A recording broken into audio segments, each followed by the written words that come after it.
So now we are live on the YouTube as well. Then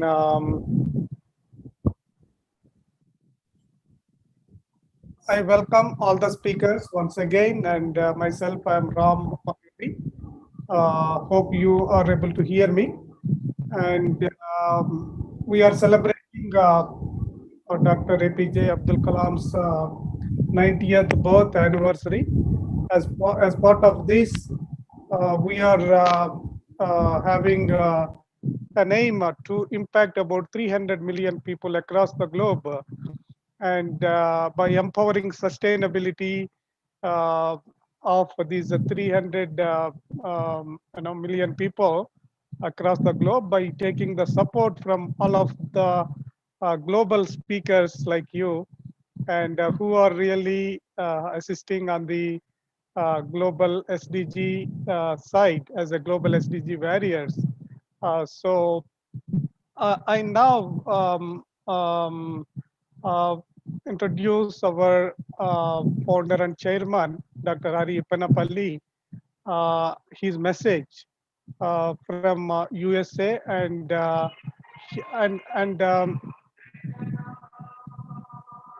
me a second. And also, I would just walk through his video. Just give me a second. I'm going to share the video quickly.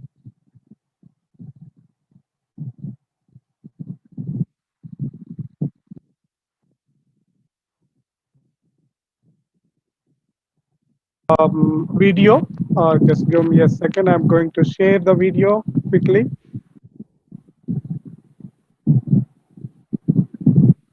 Dr. Hari Ippanapalli is a financial services professional with over 30 years of experience, working in different roles with major Wall Street banks, including Credit Suisse, Merrill Lynch, BlackRock, and Bank of New York Mellon.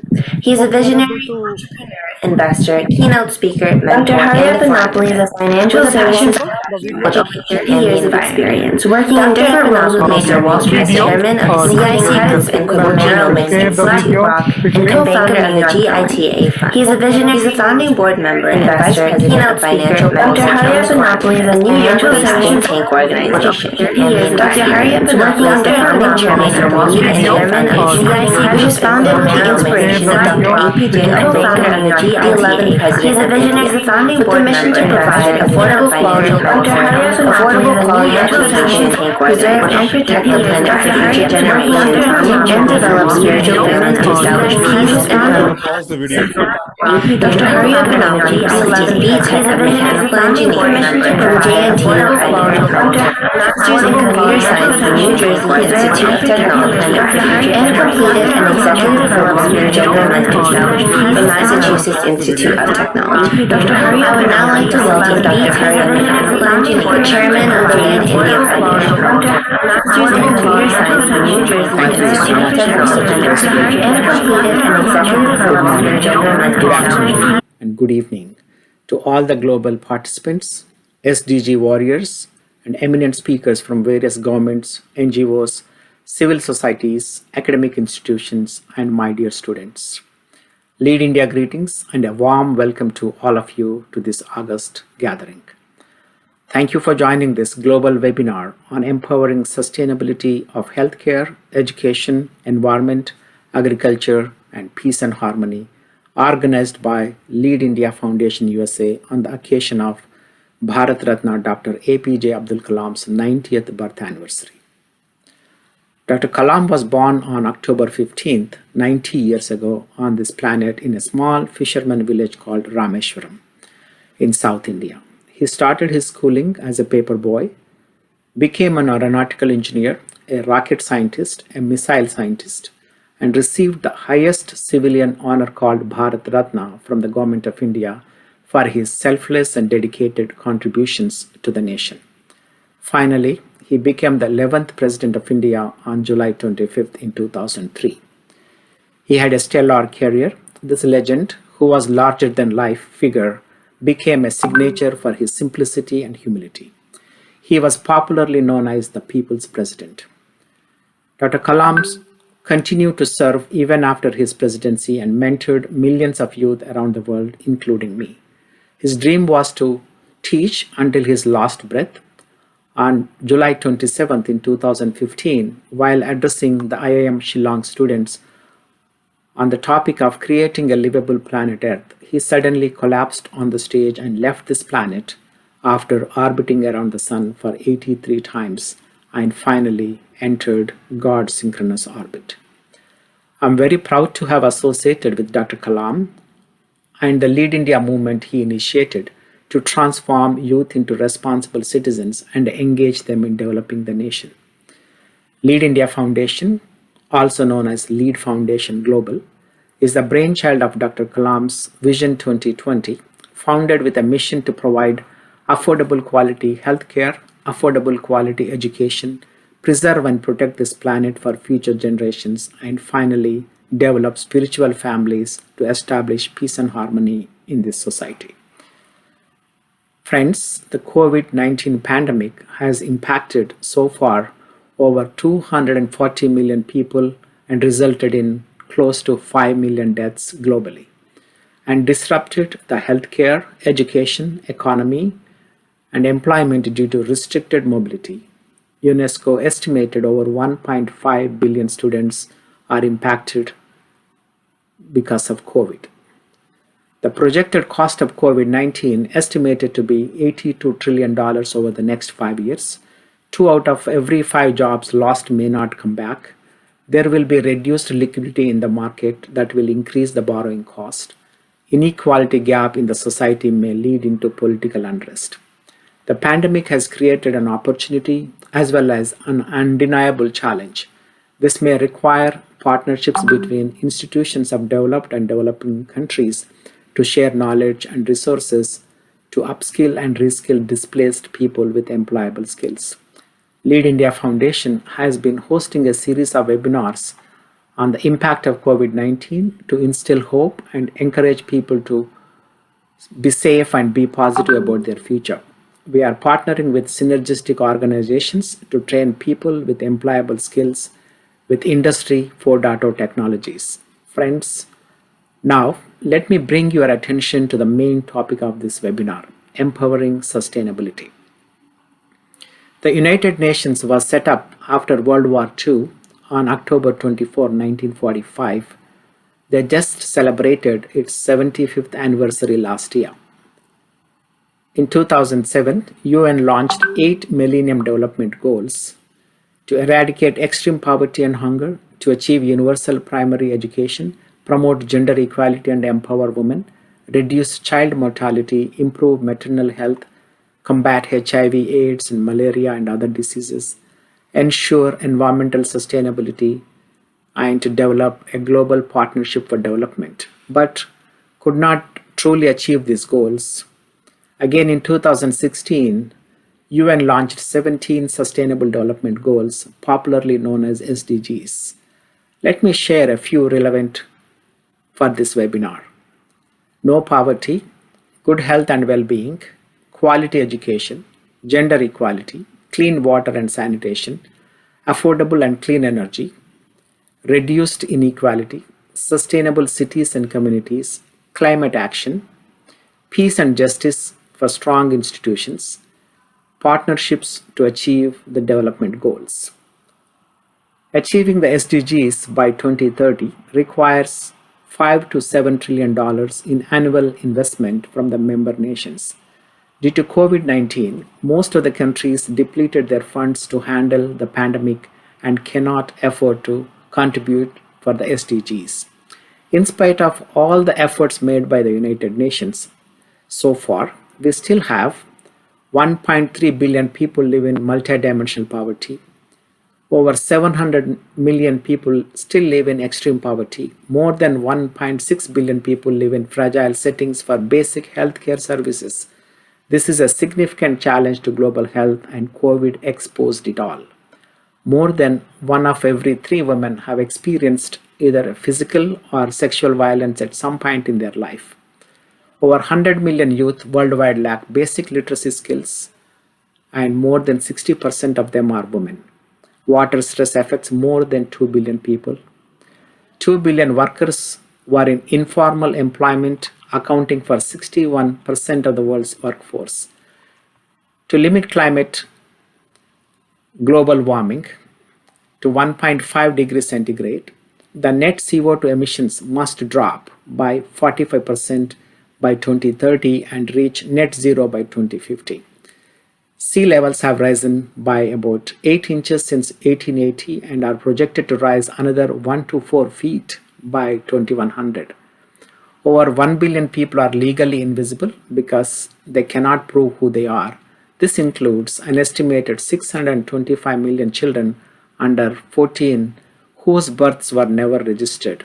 47 countries lack laws protecting women from domestic violence, corruption, bribery, theft, and tax evasion cost developing countries over $1.26 trillion per year.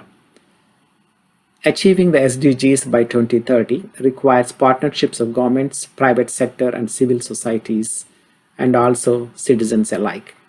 To find solutions for these issues, Lead India Foundation is making humble attempts. Last year, on the occasion of Dr. Kalam's 89th birth anniversary, organized 10 continuous sessions with 148 global experts from 47 different countries to address the SDGs, which lasted for over 37 hours and ended up as a world record event. This year, again, on the occasion of Dr. Kalam's 90th birth anniversary, Lead India is hosting this global webinar with over 130 global SDG warriors in 8 continuous sessions in different time zones, covering Australia, Singapore, India, Middle East, Africa, Europe, North America, and Latin America to increase the awareness and address some of the SDGs like healthcare, education, environment, agriculture, and peace and harmony. The main purpose of this webinar is to motivate organizations and individuals to walk the talk, to find solutions for scalable, sustainable, inclusive development, to provide affordable quality healthcare at scale with a focus on preventive care, to provide affordable quality education, to encourage youth and women to innovate for sustainable, inclusive development, to increase awareness to protect water, air, food, and natural resources to save the environment. Finally, to develop spiritual families to establish peace and harmony in the society. I am proud to announce on this occasion, the Lead India team is working hard to put together a multi-billion-dollar Lead Impact Fund for empowering sustainability called LIFE, with a vision to empower 300 million lives with a focus to invest in 4 important areas: healthcare, education, environment, agriculture. We look forward to your support and guidance on this timely initiative. Before I conclude, let me speak to my dear students. Dr. Kalam always wanted you to dream big and aim high in life. Acquire knowledge, work hard towards achieving your dreams, even in the times of difficulty like these. Finally, learn to manage failures and success in your life. I'm echoing the great American President John F. Kennedy's words to his fellow Americans during his inauguration. Ask not what your country can do for you, ask what you can do for your country. Like another great leader, Mahatma Gandhi, said, be the change you want to see in the world. Let's give back to our communities and collectively transform this world. Finally, I would like to recite a favorite poem of my mentor, Dr. APJ Abdul Kalam. Where there is righteousness in the heart, there is beauty in the character. When there is beauty in the character, there is harmony in the home. When there is harmony in the home, there is order in the nation. When there is order in the nation, there is peace in the world. Let's focus on building the character of our youth to bring peace and harmony into this world. I'm hoping that expert speakers of this webinar will be sharing their views and recommendations to empower sustainability to create a livable planet Earth, which was the last message of Dr. Kalam while he was on this planet. I would like to thank all the SDG warriors and eminent speakers, hundreds of volunteers who worked hard from different parts of the world to make this global webinar possible. I would like to sincerely take this opportunity and thank all the government and non-governmental organizations, academic institutions, and the media partners for supporting us. Finally, thank the Lead India executive team who worked relentlessly to make this event possible. Once again, I thank each one of you for joining this historic conference. Look forward to working with each one of you in the coming months and years to transform this world. May the spirit of Dr. Kalam guide you in life to realize your dreams. Thank you. Stay safe, stay blessed. Thank you so much. Now, let's watch a brief video on Dr. Kalam to celebrate his 90th birth anniversary. Enjoy the video.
Where there is righteousness in the heart, there is beauty in the character.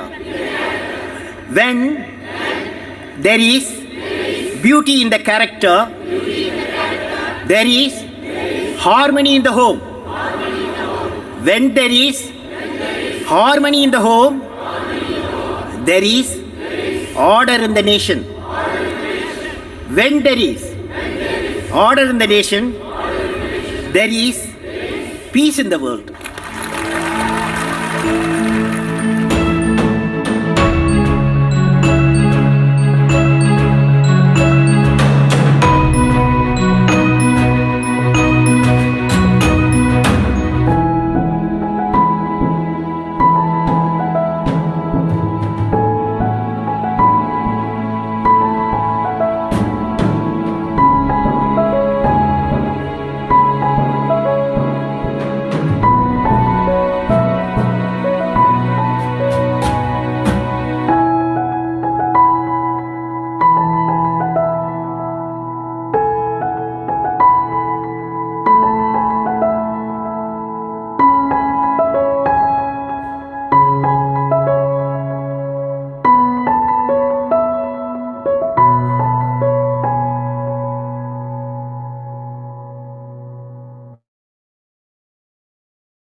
Thank you all for watching the video. So now I see some of the speakers here, who are available. We go with the availability of the speakers. I see our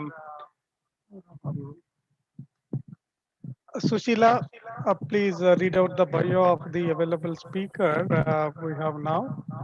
Mr. Ponraj Vella Chami. He is the scientific advisor to Dr. APJ Abdul Kalam ji. He is from Tamil Nadu, India. We are very much honored to have you here, sir. So you are our guest of honor and inaugural chief guest of the event today. Thank you. So Sushila, yeah. Kindly give your remarkable speech about the event. Actually, we are celebrating 90th birth anniversary of Dr. APJ Abdul Kalam ji. I know there is much we can hear from you. And Kalam ji has a great associate and man, you have experience with him. Please go ahead. Thank you. Thank you, sir. I'm very really Happy to meet all of you. Today, the function which is led by Lead India, Lead India 2020, celebrating Dr. Kalam's 90th birthday on the theme of empowering sustainability. Really a very right theme. And also recognizing 90 global SDG warriors. It's a fantastic thing that you have taken up. Identifying the warriors as envisioned in the 17th goal for partnership to implement all the 16 SDG. These are the warriors, maybe individuals or institutions or organizations or government. These warriors' role in ensuring sustainability across the nations, in the nations and across the nations, are very, very, really a remarkable task. And certainly Lead India is rightly recognizing these warriors and also celebrating the birthday. My greetings to the Chief Patron, Dr. Hari Appanapalli, founder and chairman of Lead India Foundation. My greetings to Ambassador Kana V. Kananathan, High Commissioner of Sri Lanka at Nairobi, Kenya. My greetings to Dr. Mahendra B. Deval, COVID vaccine scientist and scientific advisor of Lead India Foundation, USA. And my greetings to Professor Irad D. Ruji, co-founder and the Global Health Initiative of Rotterdam, the Netherlands. My greetings to the valedictory chief guest, Professor Manuel Ferreira Garabal, the founder and chairman of Al Khalifa Business School of UK, Spain. And also my greetings to all the keynote speakers, guest speakers, and supporting organizations and media partners. My greetings to all of you on the occasion when all of you joined together on the occasion of Dr. Kalam's 90th birthday. Certainly, this is where we have to, each and every nation have to work towards, have to govern, have to create a policies for implementing the Sustainable Development Goals set by the United Nations. And certainly, if every government started working together with various institutions and organizations and inspiring the youth to participate in this implementation, certainly we can eliminate poverty, can eliminate hunger. Recently, India has slipped to 101th position out of 116 countries in the Zero Hunger Index. So we have to go a long way. We are in an alarming situation from serious situation. Alarming situation to serious situation now. We are in the rank of global hunger index between 30 to 35. So it is in a serious condition. And certainly it is a very Herculean task to plan, to implement the policies along with the budget to uplift these poor who are facing this hunger as a major chunk, major problem, major challenge. As per the Gallup report,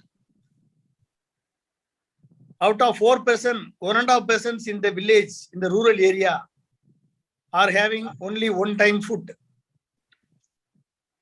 That means 28% in the rural area in India are having, do not have 2 times, 3 times food. That means they are having only one-time food. If you look at the urban area, it is around 18%. So zero hunger is really a challenging task for India, and no poverty. If the government implemented Dr. Kalam's vision of Developed India Vision 2020 that empowered a knowledge superpower by 2020 for the last 20 years, we could have achieved no poverty, zero hunger by 2010. But we are in 2021. Still, we have not even touched, we have not even addressed these first two issues of 17 SDGs. Good health and well-being. Certainly, India has much progress. And if you look at Tamil Nadu, has a better indicator when compared to the other state. Overall, southern states having a better indicators. And quality education, again, there is a question. Gender equality, still a challenge. The gender equality, even though number of social justice policies have been implemented and adopted, still it is a challenge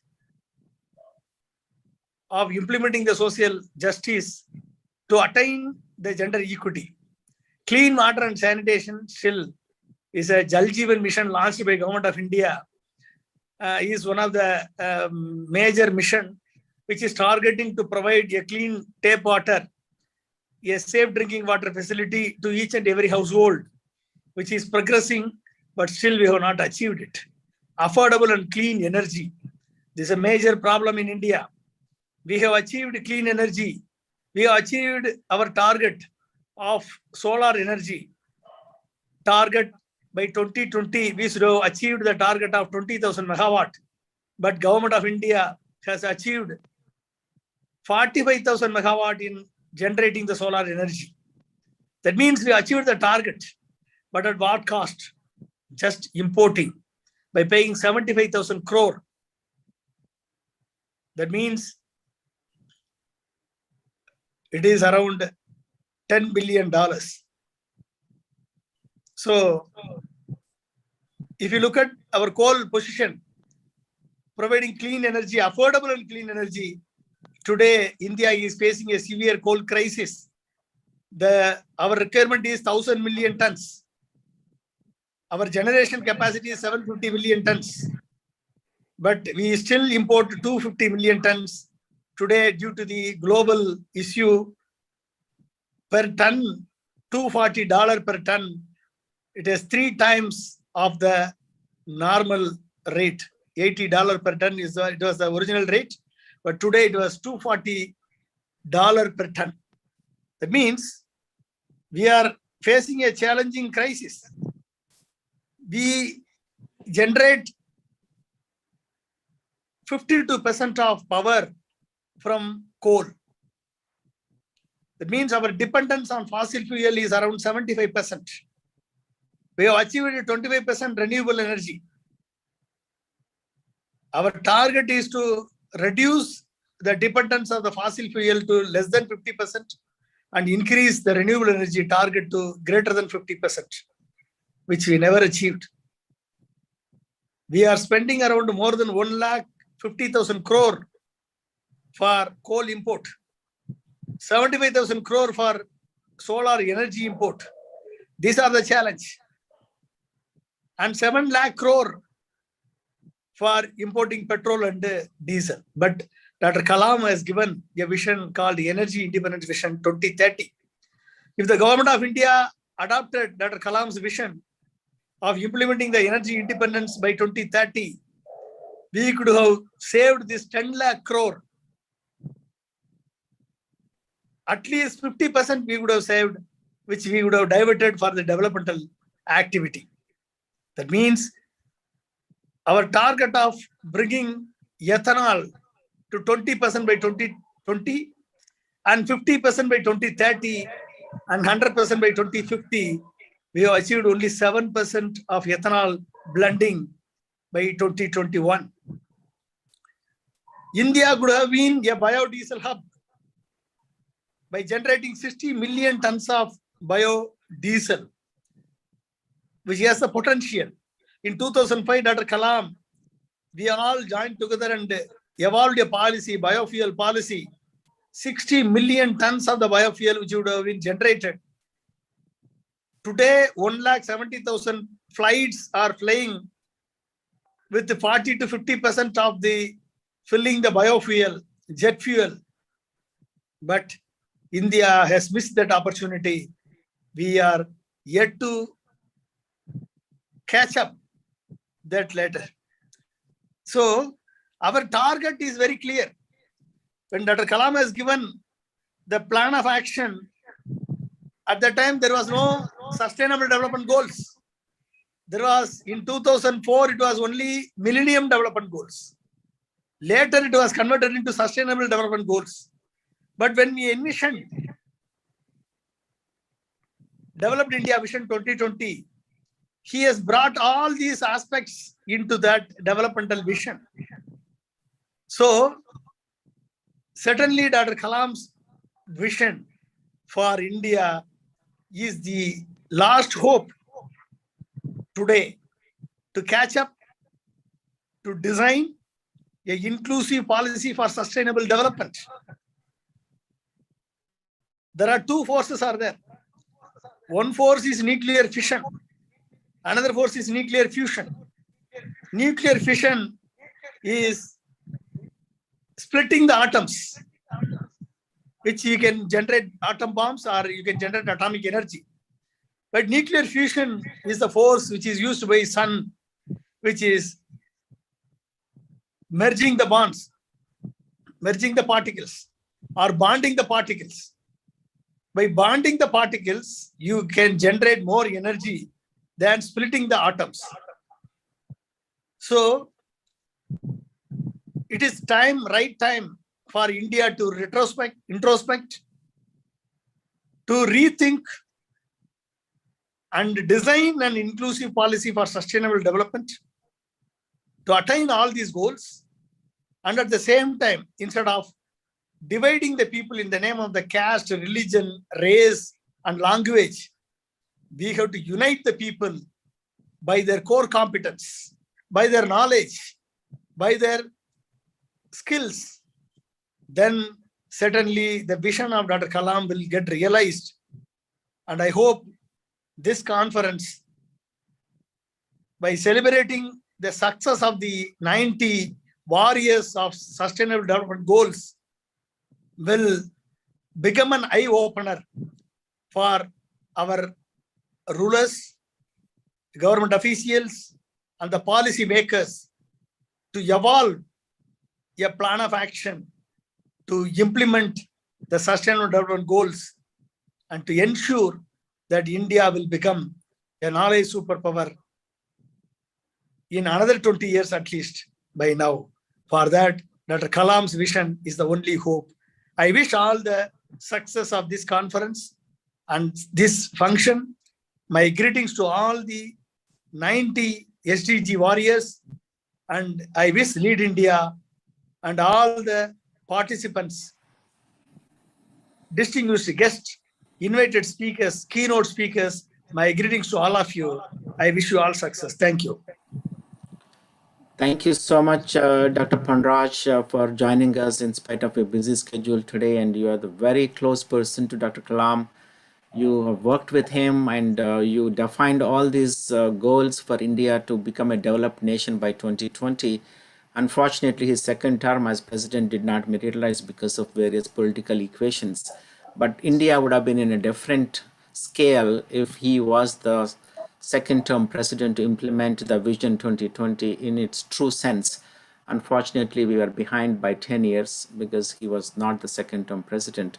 And you would have played a very important role in the development of the nation if that was the case. But only time will decide how we are progressing. We have a long way to go. As you rightly mentioned, some of the things that we are lagging behind to stay within our own marked goals.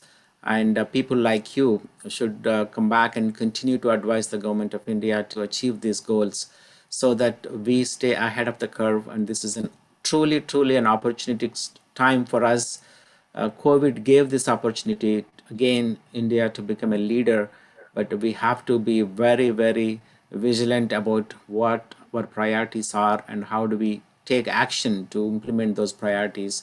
It requires political courage to do those things, and political will to do those things. And it has to be an inclusive government, not a divided government, as you rightly said. We need to take along all the people in order to progress a nation like in India, because it's going to cross the population of China by 2027. And in order to feed our people, in order to provide the infrastructure, the energy, and all the livelihood that is needed, we have to be very aggressive in our approach to achieve these targets. Thank you so much again for joining us. Thank And you, sir. again, congratulations on this 90th birth anniversary to a very dear person you worked, and I was able to meet you many times in the US as well as in India, and seeing you again is always a pleasure. Thank you so much, sir. Thank you, sir. Thank you, sir. Thank you, sir.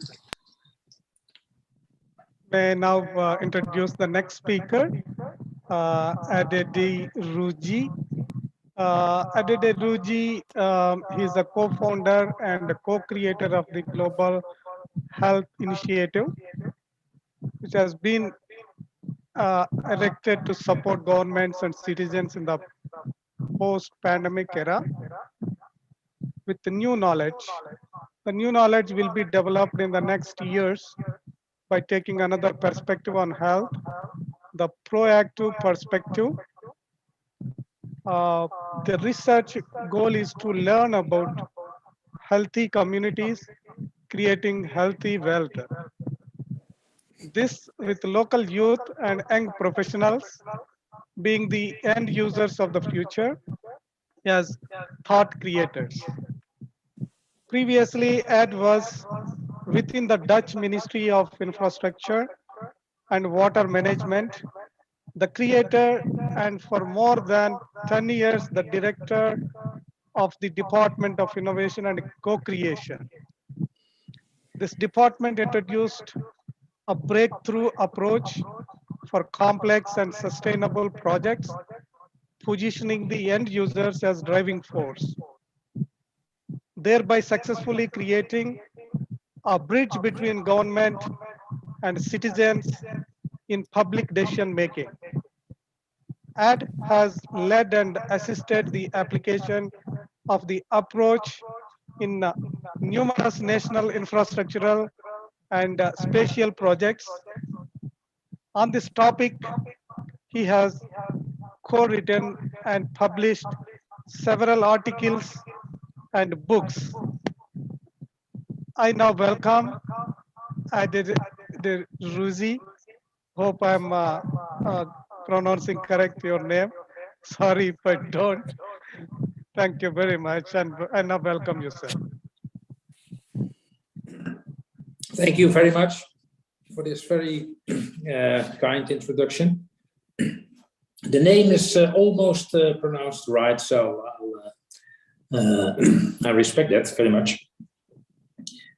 1 year ago, I was invited also by Lead India to do a contribution to the then 89th celebration, 89th birthday. At that celebration, I had the honor to present an idea which I think could be a breakthrough idea for the youth, for citizens, for governments around the world. The idea was then very global defined. I named it the Dr. Kalam Global Health University. Directly after the webinar, there were a lot of reactions, very positive, also from the Ministry of Health from India, but also from other parties. So my colleague, Professor Maurits van Rooyen, and myself went through with this idea. In the past year, we worked very hard, in fact, to present in this presentation, the 90th celebration, the next step to this proposal. And the next step, I will elaborate on it in a few moments. The next step focuses on the question, how can we give governments and citizens in the coming post-pandemic era reasons for optimism? So how can we already at this moment help them and also give concrete perspectives for, let's say, for a new culture, for a sustainable world, for a lot of involvement of especially young people, as in the ghost of Dr. Kalam.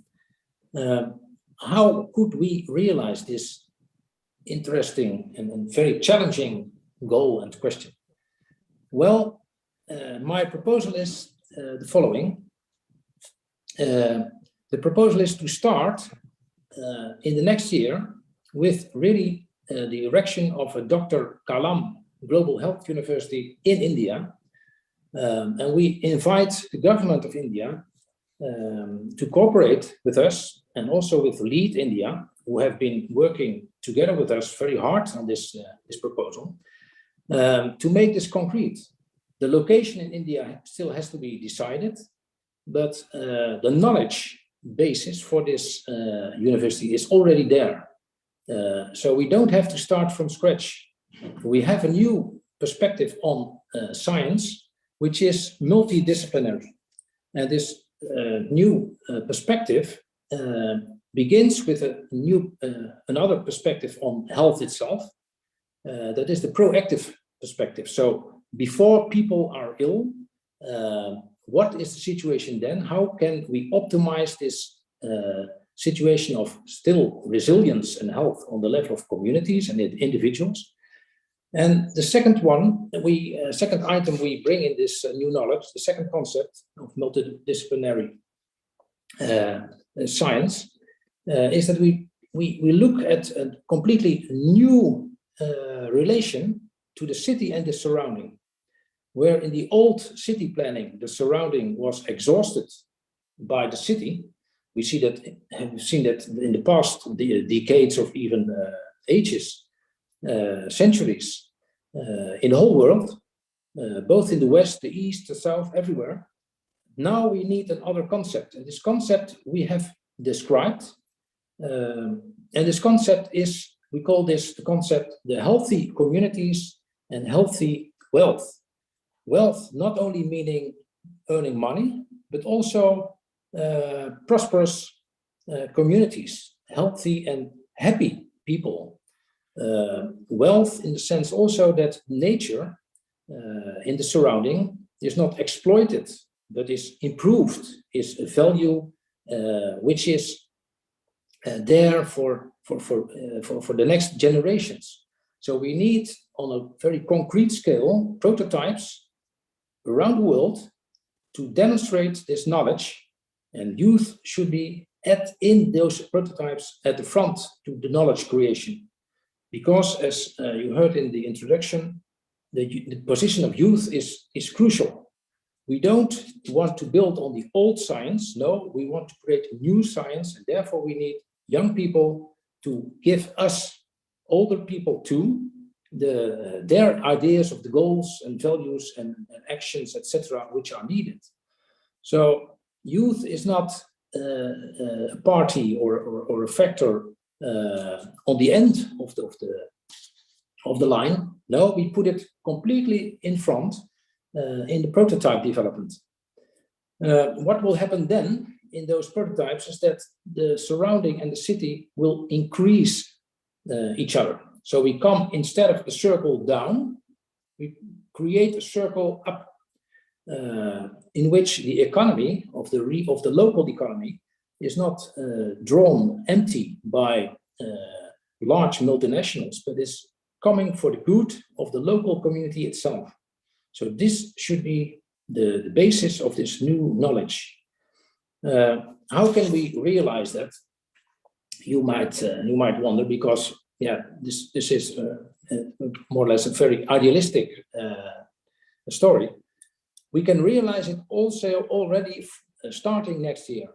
There is in India one location possible to start, that is the region of Khajuraho, to start the first case for this global health city. So the second proposal we make is next to the first proposal was to the government of India to join us and develop and start the Global Health University the Dr. Kalam Global Health University. The second proposal is to the government of Madhya Pradesh to join us and start the creation of the Khajuraho Health City, Global Health City, starting next year. Also for this project, there are initial ideas available because there has been done a lot of work before that. We need in this project very much the governments, but maybe more we need the youth, because the youth are the end users of the future. And in our approach, these end users get the position they should have, giving the direction on their own territory, the future of their own territory, and not exploiting the territory, but getting it in a higher level of welfare. So we are very thankful again that we may launch these two ideas. Also, I can mention already that coming Monday, we will launch a website. The website will be named globalhealthinitiative.info. In the website is also a white paper for the Global Health University, and the Global Health University, Dr. Kalam Global Health University, could maybe start from the development of this university start from Monday. Professor Freire, also in this session present, but it was his father actually, also professor, who was very kind to, with great respect, to think with us about the white paper. So we have a starting base there from multi-disciplinary perspective, but also from very recognized academics like Professor Freire. So I would conclude now with the hope that what I mentioned in this in my contribution, the goal of new knowledge really can be established starting from now in the coming, let's say, 5 years, not only starting in India, but also in other countries around the world, and create a worldwide web of co-learning prototypes with young people, young professionals, but also young inhabitants, learning and communicating with each other about how they realize local sustainable solutions with success. Thank you very much. Thank you very much, Professor, for joining us on this historic occasion. So we would like to thank you for your time, and now you are a global SDG warrior. So we look forward to working with you. I know we submitted the proposal to the Government of India, and there was a shuffle in the administration. Dr.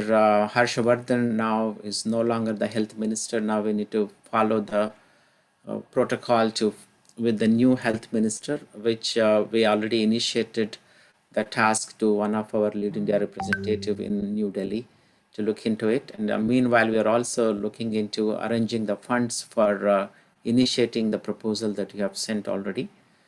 Thank you so much again. We look forward to working with you. Thank you too, Dr. Ari, with great respect. Thank you so much. And one more thing, we missed to honor Dr. Ponraj. Let me do that immediately.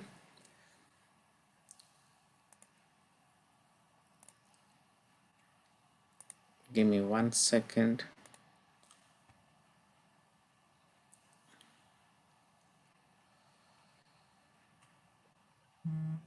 So meanwhile, Dr. Ram, you could introduce the next speaker. Let me share this screen. Already have. Yes, sir. Thank you, Dr. Hari. I'm going to introduce the next available speaker. So Ponraj, sir, thank you again for joining. Now you are a global SDG warrior. So we look forward to working with you, and we definitely need your guidance to deep dive into all the detailed work you've done with Dr. Kalam in creating a roadmap for India to become a developed nation. And that's what we have to bring to the light so that the current government or the next government can take action on that. Thank you so much, sir. Thank you. Thank you very much. Thank you. Thank you. So, Dr. Hari, you hear me, right? Yes, yes. Please go ahead with the next speaker. Yeah, I'm going to read the bio of the next speaker, Dr. Mahendra B. Diwal. He is our advisor to Lead India Foundation USA, and also he's a vaccine scientist, especially has contributed a lot on the COVID in the recent years. A creative and self-motivated scientist with outstanding 7 years of academic and 5 years of industrial research in multiple disciplines. Sorry to interrupt. Please excuse. Sir, I would like to introduce Mahendra Diwal. I've got his updated bio with me. Okay, please go ahead. So let me introduce Dr. Mahendra B. Diwal, founding member, head of research and product development, Expansion Technologies, Inc., Cambridge, Massachusetts, USA. Dr. Mahendra Diwal is a biotech entrepreneur and biomedical scientist with 20 years of multidisciplinary experience in a number of research areas, including organic chemistry, medicinal chemistry, biochemistry, chemical biology, molecular and cellular biology, virology, antibody engineering, transcriptomics, and genomics. Dr. Diwal received his master's in chemistry from Osmania University campus, Hyderabad, and PhD in organic chemistry from University of South Carolina, USA. He has completed his postdoctoral studies from Wayne State University, USA. He has worked as a research scientist at Massachusetts Institute of Technology, or MIT, Cambridge, USA. Presently, as a founding member and head of research and development, he is leading all the research operations of Expansion Technologies, Inc., a biotech startup that developing early stage diagnostic methods for various cancers, including breast and prostate. Dr. Diwal's involved in developing novel antibacterial and antiviral agents for HCMV and HIV infections. As the pandemic hit, his research team actively started developing monoclonal antibody therapeutics to fight COVID-19 infections. Dr. Diwal presented many international webinars, participated several panel discussions, and new debates to share facts on COVID-19 infections and recent developments on vaccines and therapeutics. Dr. Diwal was recognized by Ministry of Youth Empowerment and Sports of Government of Karnataka and SAARC nations, International Human Rights Association, as Global Awareness COVID-19 Warrior. So we welcome you, Dr. Mahendra Diwal. The floor is all yours. Thank you. Thank you so much for your kind introduction, Sushila. So good morning, good afternoon, and good evening, everyone. First of all, I would like to thank the organizers, the Lead India Foundation USA, for making me part of this event. And being one of the admirers of many of Dr. Abdul Kalam, I feel that it's an honor to participate in this event. And my greetings and regards, respects to all the eminent speakers who are sharing the screen with me today. Thank you so much. So the topic, excuse me. Today's topic is empowering the sustainability in multiple different fields: health, education, environment, agriculture, peace, and harmony. So my expertise lies on the healthcare. So I'm going to speak about healthcare, particularly on the COVID-19, because the world has been shaken by this COVID-19 from past almost 2 years, you can say, and it's still ongoing. So many people have lots of questions, still have lots of questions, and they're asking me. So I have listed 5 questions that are most commonly I have been asked, so that I would like to use this platform to address those 5 questions that are. So very first common question is, when does this pandemic will end? Do we expect more waves of this pandemic in the upcoming days? How to overcome this pandemic? When will we get back to normalcy, normal life?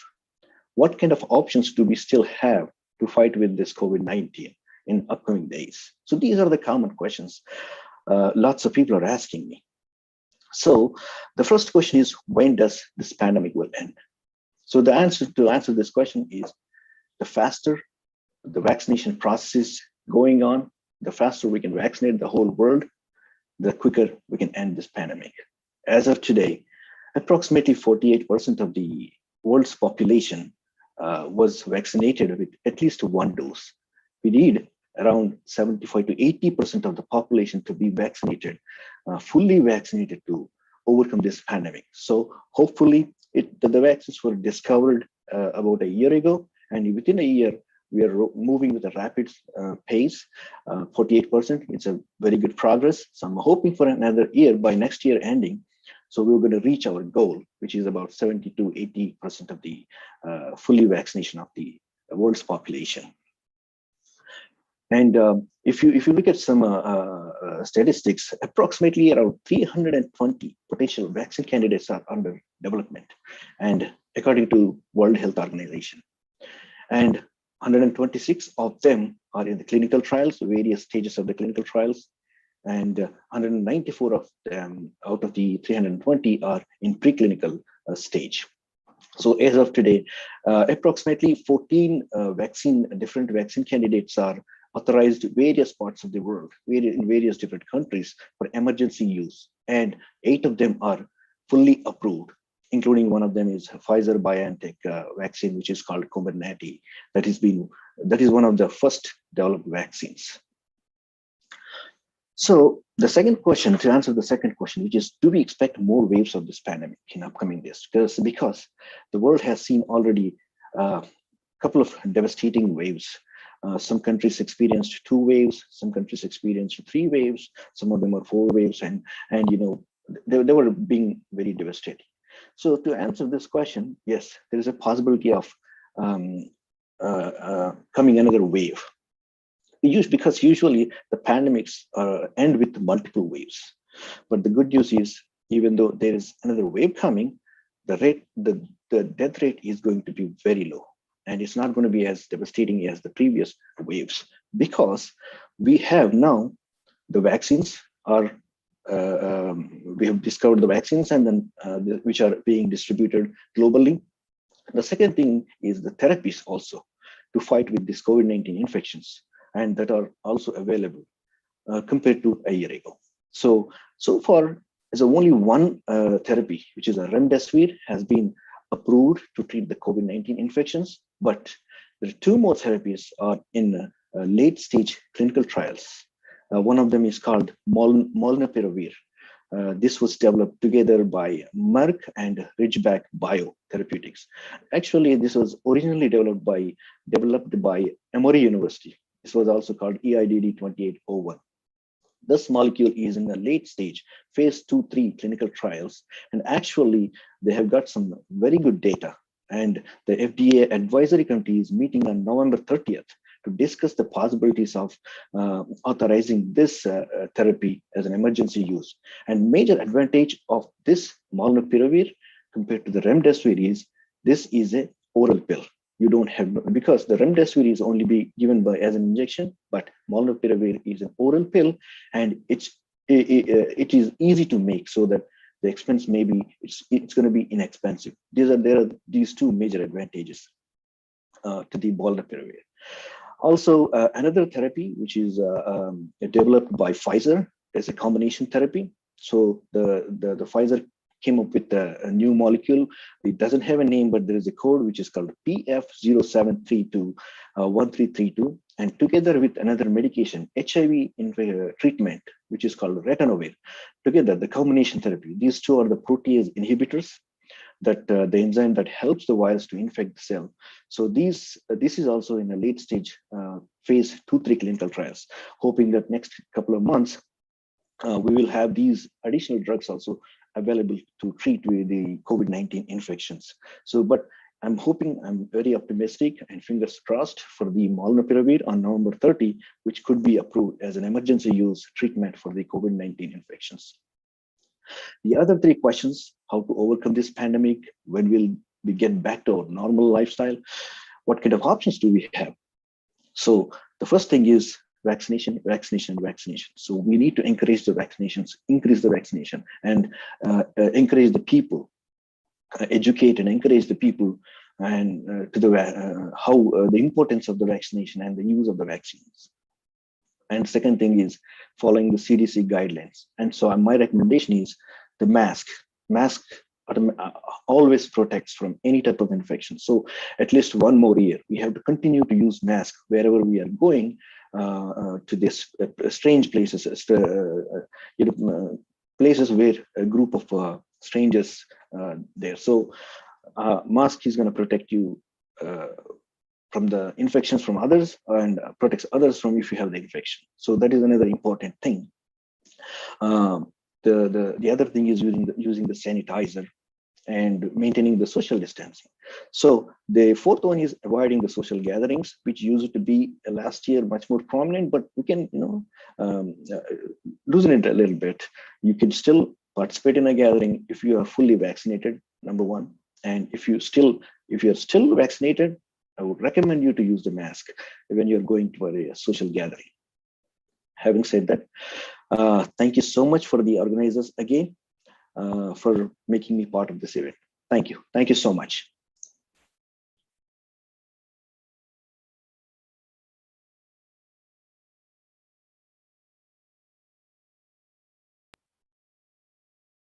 Thank you, Mahinder ji.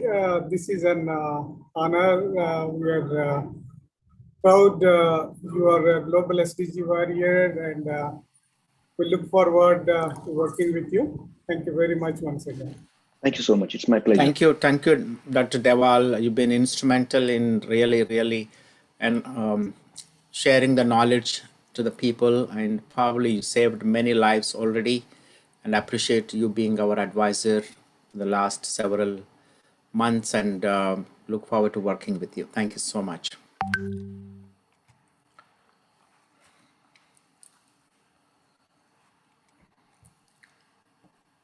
Sushila, we can introduce our next speaker, Professor Sir Manuel Freire. I would like to introduce Professor Manuel Freire Garabel. Professor Manuel H.E., Professor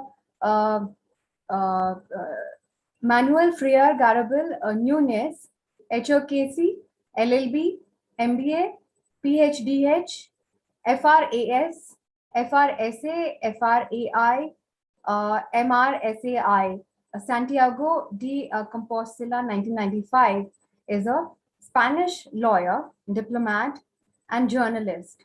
He holds a bachelor's degree in law from Coruña University. He's graduated from the National Journalists Association of Cuba in exile and has an MBA in International Construction Management from the European University. He completed more than 300 courses and specializations in business management, education, health, and security from Ivy League universities and top-ranked European business schools. He received 2 Doctor Honoris Causa degrees in the field of diplomacy. So I would like to welcome Professor, and the floor is all yours.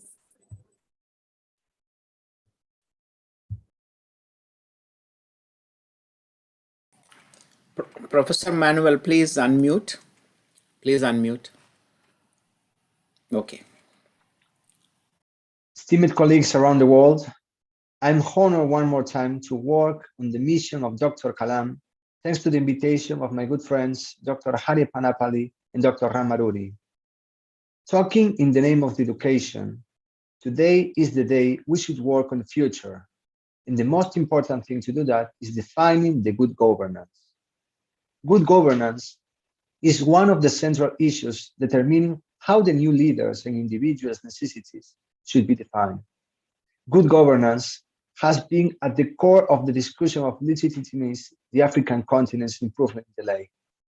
The discussions that emerge in general feel the public universe will, in general, be diminished either to trend or triviality becoming rehashed. Arguments lose their importance, becoming a catch-all where means is the misfortune to the prophet, alas of the decessor. Everybody today discusses governance or its need to explain the bad governance of the African continent. There was when Afro-hopeful people and Afro-doctors contend. Good governance is everything that doesn't control the inclination to increase the population's advancement in all areas. These areas are general and sectorial. It very well may summarize as property and the unending mission for the worth of individuals.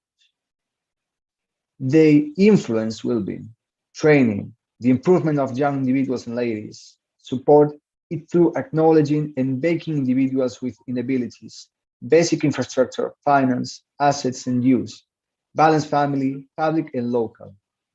This rundown can be through who. The good governance analysis is just focused on a conduct assessment of entertainers conceiving the parts for which they are dependable. Individuals, families, organizations, state, investors, both nearby and familiar governance involves them all to various levels of effect. In governance, Dr. Kalam is a pioneer who inspired the new generations of leaders. Between the new leaders, I'm lucky to advise and work daily with many of them since the world of democracy. One of them is my good friend Lansana Kouyaté, who filled in as Prime Minister of Guinea from 2007 to 2008. In June 1994, Lansana turned into the Assistant Secretary General in the United Nations Department of Political Affairs, one of his first missions being a visit around ECOWAS part to states to examine the circumstances in Liberia. He continued his involvement in conversations to fabricate territorial help for the first Liberian Civil War goal. He left this work in September 1997 to turn into the Executive Secretary of the Economic Community of West African States, the ECOWAS, post he held until February 2022. Africa is a big continent comprised of 54 countries to date. It is deceptive to think that these countries simultaneously will ascend through good governance to the happiness which will be its culmination. Notwithstanding the supranational bodies set up by the African Union, such as the peer review mechanism, which is committed to monitoring good governance, countries won't move through a similar way or speed in the best case. First of all, enrollment in such a mechanism is mandatory. As far as anyone is concerned, around 30 countries have openly assented to it out of 40 countries. That is a good thing in itself. Be that said, may say, what happens all the time in Africa, the exhibitions are rarely continuous. It will be understandable if the inevitable economic cycles, once called the lean and fat period, were the reason. When ECOWAS set up the Economic and Financial Assembly measures with the assessment of country every year, Kouyaté saw that the countries with the best exhibition out of a couple were absolutely in the line and remained there a pretty long while later. This fact implies that the game plans are not sustained to the point of being sustainable. It was an essential theory that Kouyaté began the dictation standards of good governance and attempted to show how they differ among the execution of underperformance. The core of good governance is defilement, misappropriation of public funds resulting in nepotism and utterly unethical behavior. This marvel is concerned and creates on a reality linked to shakeness. It supports an entire associated of supported companions and family members to hold on to their possibilities by stroking the force holder of the relative multitude of qualifiers and greatness and uniqueness.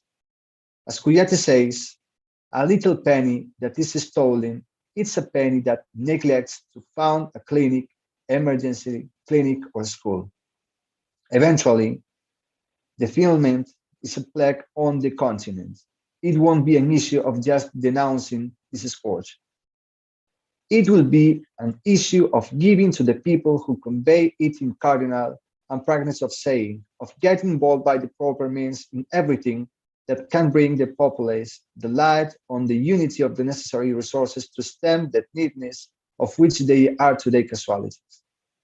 We need to realize a certain number of African states that have understood that in the new age of children and girls of the country, some are conveners of the upside of ability and good ethics fit for initiating, and of spreading good.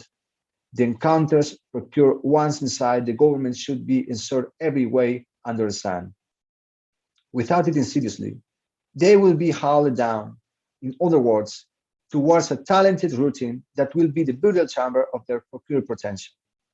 In rundown, that is an improvement like a tourist balloon. This should take off and ascend by impetus using helium gas. There are three fundamental factors on the off chance that loads of shorter types that are suspended from the cabin. First, the sightseeing balloon doesn't ascend by any imagination. The maintenance power is more prominent than the propulsive power. Second, the sightseeing balloon ascends without reaching totality, although the higher impetus won't reach cruising speed. Third, when aware of the wonder, the advertisers need to address by it relieving the cabin of the loads. Yet the tourist balloon will rise when they don't do it precisely. However, it will crash since it's imbalanced.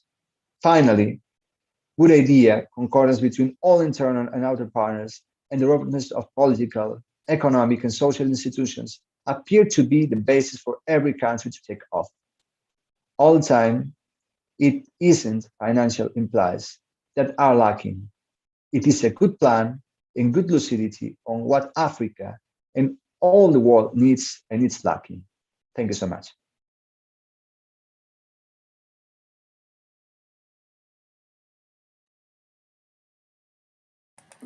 Thank you so much, Professor Manuel. You've been there whenever I needed you. Again, we really appreciate your participation today and sharing the insights and guiding us in many ways. And also, I personally thank you for honoring with the doctorate from Al Khalifa Business School for the work we've been doing in the social service and education sector. So we're truly honored, and we look forward to working with you and continued support from you as well. So anything that we can do from Lead India, we will be happy to provide you our support to your initiatives in the education sector that you've been globally expanding. And congratulations on your new Malaysian center that you set up already. So please take care and be safe during your travels. Thank you so much again. Thank you so much. Likewise.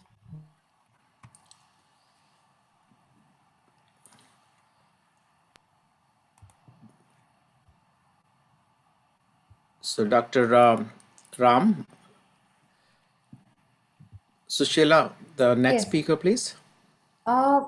Very happy to introduce our next speaker, Tarja Viklund. She comes with MSCA, and she's a family therapist, a psychotherapist with a demonstrated history of working in the government administration industry, skilled in emotional intelligence, servant leadership, mentoring, public speaking, and work well-being services. She is experienced leader in consulting with a master's degree from University of Vasa, and currently finalizing a project called CCT, Teacher Training and Applied Compassion Training. So I would like to introduce Tarja Viklund. The floor is all yours, ma'am. Thank you. First of all, thank you for the opportunity. And as you know from my previous work and the work I do nowadays, I do emotional intelligence trainings. And I'm happy to speak about how to create compassionate environments and meaningful, sustaining connections in relation to one another. So I believe in the power of compassion. I've seen it transformative power in different settings, on individual levels, relationship levels, and even at workplace and bigger societies level. I come from Finland, where compassion is kind of part of the culture. It's created in the values of our government. We have free education, we have free healthcare system, and it's really powerful way of creating that into the system, because what we value becomes our action. So when I think about sustainability, it begins for me with the connection. Whether we are connected with the nature, with each other, or the whole globe. When we connect with each other and have that sense of real, authentic connection and joy and appreciation to one another, there is a sense of deep meaning in our action and in our values. In this VUCA world, we must maintain our decorum, where we are confronted by various kinds of emotions: anger, frustration, disappointment, desperate. Do we, in our interaction and in our systems, facilitate the sense of connection, the sense of community? Is our value system, or our human values, they are mostly based on efficacy, efficiency, competition. Those values don't admit fatigue or weakness. And when our life changes rapidly, it is an intense experience. And those feelings of despair, hopelessness, uncertainty can cause severe suffering. They can bring us to hopelessness. And how we respond and how do we react to those feelings? Do we respond to the situation with compassion as individuals, groups, societies? Do we create connection, or do we increase disconnection? As a mother of 4, I also do emotion training in this Finnish School of Gaming, where they want to build that value in everything they do. This sense of connection, emotional skills. How do we deal with each other? Can we pause and reflect what is happening with kindness and compassion? And that, where our intention is, sets our attention, and our attention directs our behavior. So what kind of response do we give to the suffering? As a parent, as a co-worker, as organizations, do we cultivate those skills of kindness and compassion? Do we take care of ourselves? And do we commit ourselves to ethical and fair practices in relationship to ourselves, with another? And can we integrate those personal ambitions with our shared participation in our community, so that inclusiveness, kindness, and compassion become the key values where we act from?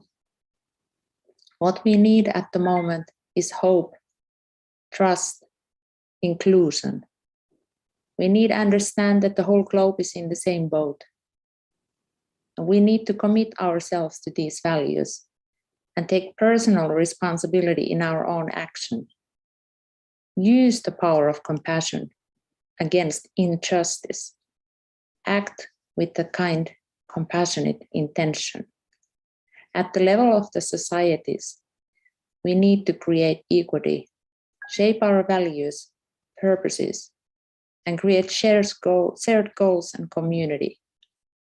I believe in this power, and this whole group of all these talented people here together is part of this movement. What we teach our children, how do we deal with our children? How do we deal with those young people? What values do we teach? How we act with another? That is the society. The society is us. And how do we create that sense that we all are here together. We all matter. Not only my goals, but our common goal. This is the key. And I believe in this kind of organization, this kind of talks, this kind of initiatives all around the world are happening. And this pandemic has caused so much suffering. I think it has made many people reflect and pause and think more globally. Arrange these kind of events, talk about these issues, and have it as a part of our value system. So thank you for the opportunity to speak, and I'm happy to meet you all here. And thank you for the good work you're doing as an organization.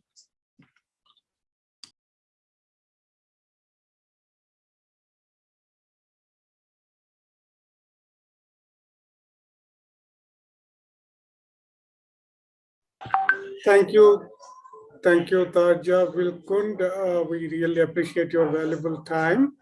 Sushila, you have the citation to share on the screen for Tarja. If not, we can proceed with the Innovation Challenge video. I would like to play that. Tarja, we are honoring you as SDG Global Warrior, and we welcome you to be part of impacting 300 million lives and by empowering sustainability. So it's an honor you joined us today. Thank you very much.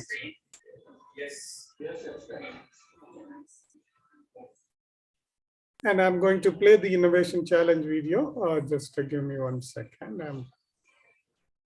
Yes, Savita, that is perfect. You showed the certificate here. Okay, so after they're done speaking, immediately after their speech, you will display that, and while they're screen, and then move on to the next speaker. Yeah, and then I'll call on Deb, is the next speaker.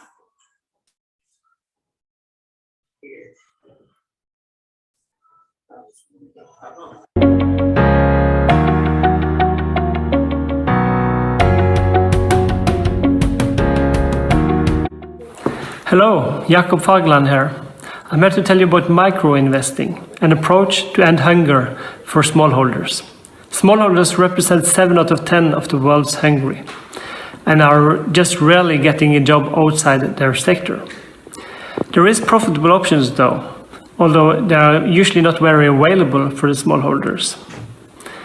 What we need to do is kitify drip lines, maybe 2 times 15 meters, and related connectors with just a few high quality seeds, enough for the bed.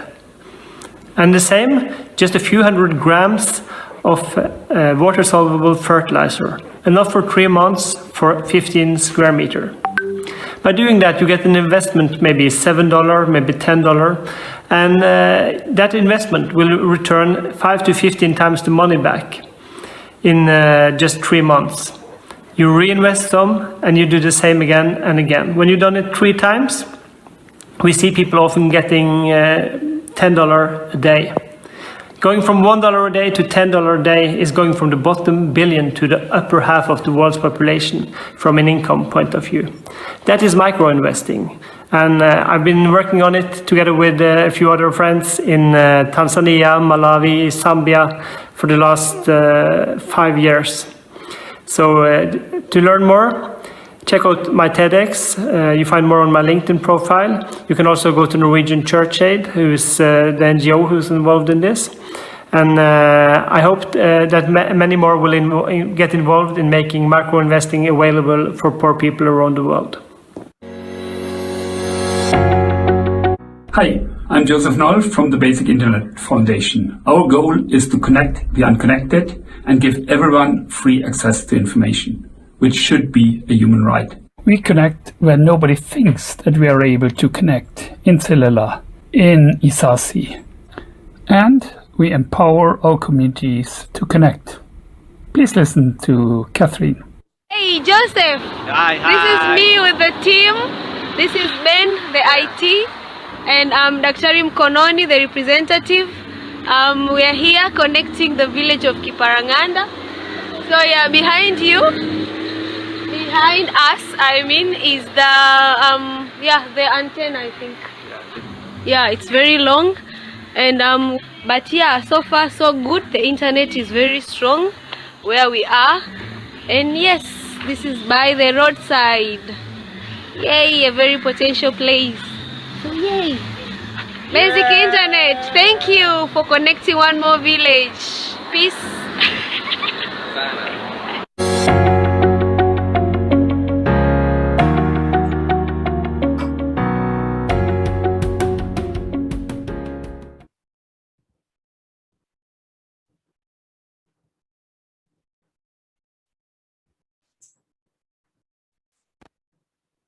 Thank you all for watching. Sushila, may I request to go with the next speaker? Whoever is available. Sure, sir. Charu Mahrotra, she is available. Please go ahead and introduce Charu Mahrotra. Sure. So I would like to introduce Charu Mehrotra. In short, she is a serial entrepreneur, founder e-magazine Women Lines. She's listed in top 50 successful people globally. She's a digital content marketer, and in her own words, she's a serial entrepreneur and an unshakable optimist. She is the founder of e-magazine Women Lines, and you could check her website www.womenlines.com, and that is in the top 50 women's online magazines to follow in 2021, promoting business, leadership, and health excellence in women across the globe to help them succeed in life. So that is her motive. And she believes that every woman on this planet is blessed with some amazing power, which a woman can use if she is empowered with the right knowledge and mindset. To empower women globally, she started Women Lines. And before Women Lines, her entrepreneurship experience was enriched as co-founder of events and networking company Udaan, clothing company NC Styles, and software startup Earngo, or Ear NGO, I believe. I hope I got it right. Okay. It's Earngo. So Yeah, you were right before. Yeah. Okay. So thank you so much, Charu, for joining us, and we are all ears to listen to your story and to hear from you. So thank you so much. Thank you so much, Sushila, for that wonderful welcome. Thank you so much, Lead India, for giving me opportunity to speak in this platform. A very good evening to all esteemed speakers and the organizers. Definitely, women empowerment is my favorite topic. And in SDG goals number 5, women and girls everywhere must have equal rights. First of all, I would love to share some excerpts from the speeches of Dr. Kalam. He was a firm believer of women empowerment. In My Visions for India, Hyderabad, on October 18, 1998, he said, when it comes to burning social issues like those related to women dowry, girl child, and others, we make loud drawing room protestations and continue to do the reverse at home. Our excuse is the whole system which has to change. How will it matter if I alone forgo my son's right to a dowry? So, who is going to change the system? In his first speech as president in Central Hall of Parliament, July 25, 2002, he said, when the women are empowered, society with stability gets assured. Addressing at the inaugural function of the elected women sarpanchas, New Delhi, August 27, 2003, he said, the responsible citizens, particularly women, are all the more important for the nation as their thoughts, the way of working, and value system will lead to fast development of a good family, good society, and ultimately a good nation. A woman with her inherent characteristics such as compassion, patience, perseverance, honesty, sensitivity to social issues, constructive approach towards problem solving, and hard work will be able to play a vital role in realizing this mission. Such women, when empowered through the democratic process, can collectively produce spectacular results. And speech at the 11th anniversary celebrations of Indian Women's Press Corps, New Delhi, October 9, 2005, he said, "Of late, the incidence of crime against women has gone up.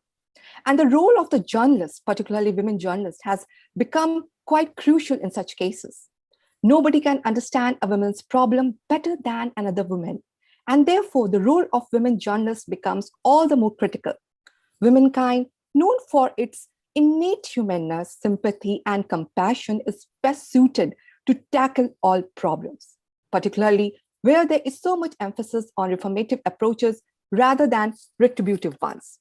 So we now see that Dr. Kalam was so much firm believer for women empowerment, and women empowerment can do wonders globally, which we have seen recently, how few women leaders have faced the pandemic in such wonderful way, and countries have fought the pandemic much better way. So what I believe that we require more women leaders, and we require more participation from women community so that we can make this world a better place. I myself am running an online magazine, womenlives.com, and I strongly believe that digital media can do wonders. So digital media, my sincere request to all government is that digital media should be reaching out to as many women, and if it is used mindfully, it can really do wonders in empowering women. We have the power of choice, and by using that power of choice, we can use it to empower women much better way. As Sushila shared my thought, I strongly believe that every woman on this planet is blessed with some power, which she can only use if she is empowered with the right mindset and right knowledge. So challenges are coming where we are having problems. There are problems of security. There are problems of lack of knowledge. There is problem of lack of awareness about the rights. To my understanding, if efforts are made by the government to create more awareness about the rights, to create more opportunities, equal pay, there's so many topics to talk about. I won't take much time about picking up all the issues which are related to women, and we want to talk about it loudly. But my sincere request is that believe me, if the participation is more, if women folk are getting more opportunities, we can really manage things better. As Dr. Kalam himself talked about, that so many qualities we are having which women can use to manage things better way. So why don't we have more participation from women folk? So as SDG goal number 5 says, women and girls everywhere must be having equal rights and opportunity. My request is, and I am wishing from my heart, that we are going to have more opportunities, and we are going to have more secure place where women are feeling safe, more support system for caring their kids, more support system in, they don't have to think about the security anymore. They don't have to think about what is going to create problem for them, so that they can really contribute in improvement of the world much better way. So let's hope that we are having more support, more awareness, more security. I also want to raise awareness about the domestic violence. So much has to be done to erase this domestic violence from across the globe. And there are figures which speak itself. During the pandemic, it has risen like something. So my sincere request is to the government that please take the issue and help those women who really want to survive, who really want to contribute for betterment of world. They should be getting more opportunities. Thank you so much, Lead India, for giving me the opportunity. And thank you so much. Take care, everybody. Sushila, we have a citation for Charu available.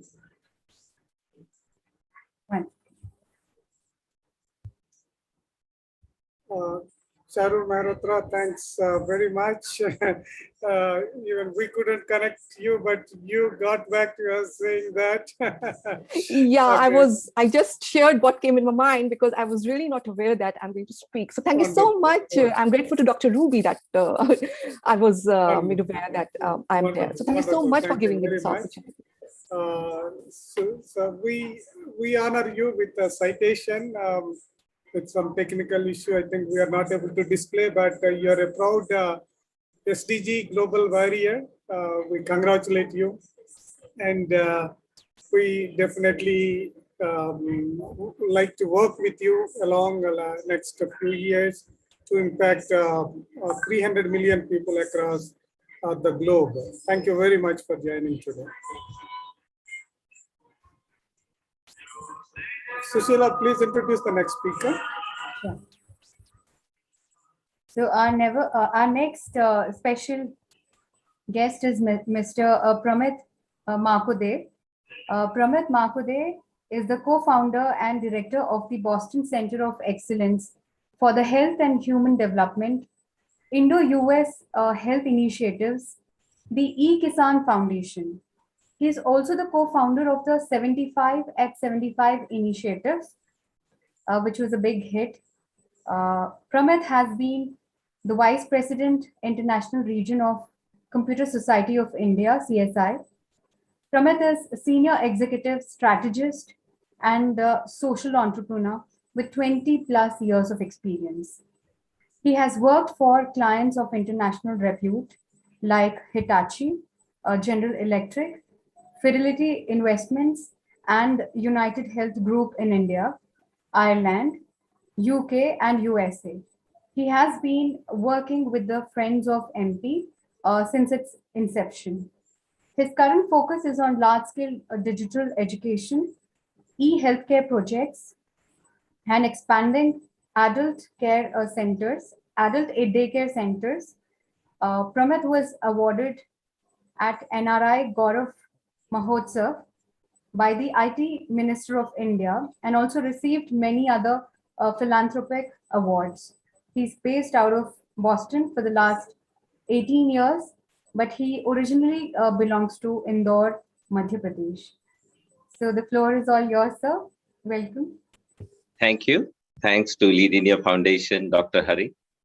Good morning to everyone in America. Good evening to my friends in India, and namaste to all of you. Our founding fathers have always envisioned Bharat a self-reliant nation through the development of self-reliant villages. Mahatma Gandhi ji initiated his model of Swaraj with self-reliant villages as its focal point. Our beloved President Dr. Abdul Kalam ji designed a cluster village development program called Pura that is providing urban amenities in rural areas to provide better income and quality of life to villagers. They all dreamed of transforming Bharat by transforming villages. Our Prime Minister Modi ji also said that the pandemic has thrown us at new challenges and problems which we had never imagined. But it also taught us a very good lesson with a strong message that we have to be self-reliant and self-sufficient. We can transform Bharat by providing comprehensive infrastructure, skill development, expanding digital applications, improving agriculture techniques, and globalizing India's healthcare practices, both modern and traditional. I'd like to share my views on how we can become self-sustained, self-reliant. I'll mention a few high-level points. First, we can build up our villages by providing better infrastructure. Like if you look at America or other developed countries, it's quite decentralized. There are many small towns with a population of 5,000 to 20,000, where you can find all basic necessities and infrastructures like good hospitals, good schools, good roads, reliable electricity, clean water, internet, and cell phone service, etc. As a result, people don't mind living in small towns and yet stay connected to the large cities. We can build a similar infrastructure with Indian needs in mind for our villages and panchayats. That is, group of 4 or 5 villages is called a panchayat with the Wheels framework. Now, Wheels framework is building water ecosystem for all, health ecosystem for all, education ecosystem for all, energy ecosystem for all, agriculture, land and housing system for all, and skills development and employment generation. We have tried this framework in Karnataka and seen very encouraging results. We also started this project in Madhya Pradesh, and there also people were very positively impacted by this. We have to have skill development and employment opportunities that should focus on Atmanirbhar Bharat, making Bharat a self-reliant. We have to be vocal for local products and go beyond this, that is, be vocal about local, but make it global. We can develop skills for building quality products and start selling these products globally. Global doesn't mean that we need to have Mercedes and BMW to be manufactured, but we need to have products which are affordable, good quality, and can be made accessible to both the developed and developing countries around the world.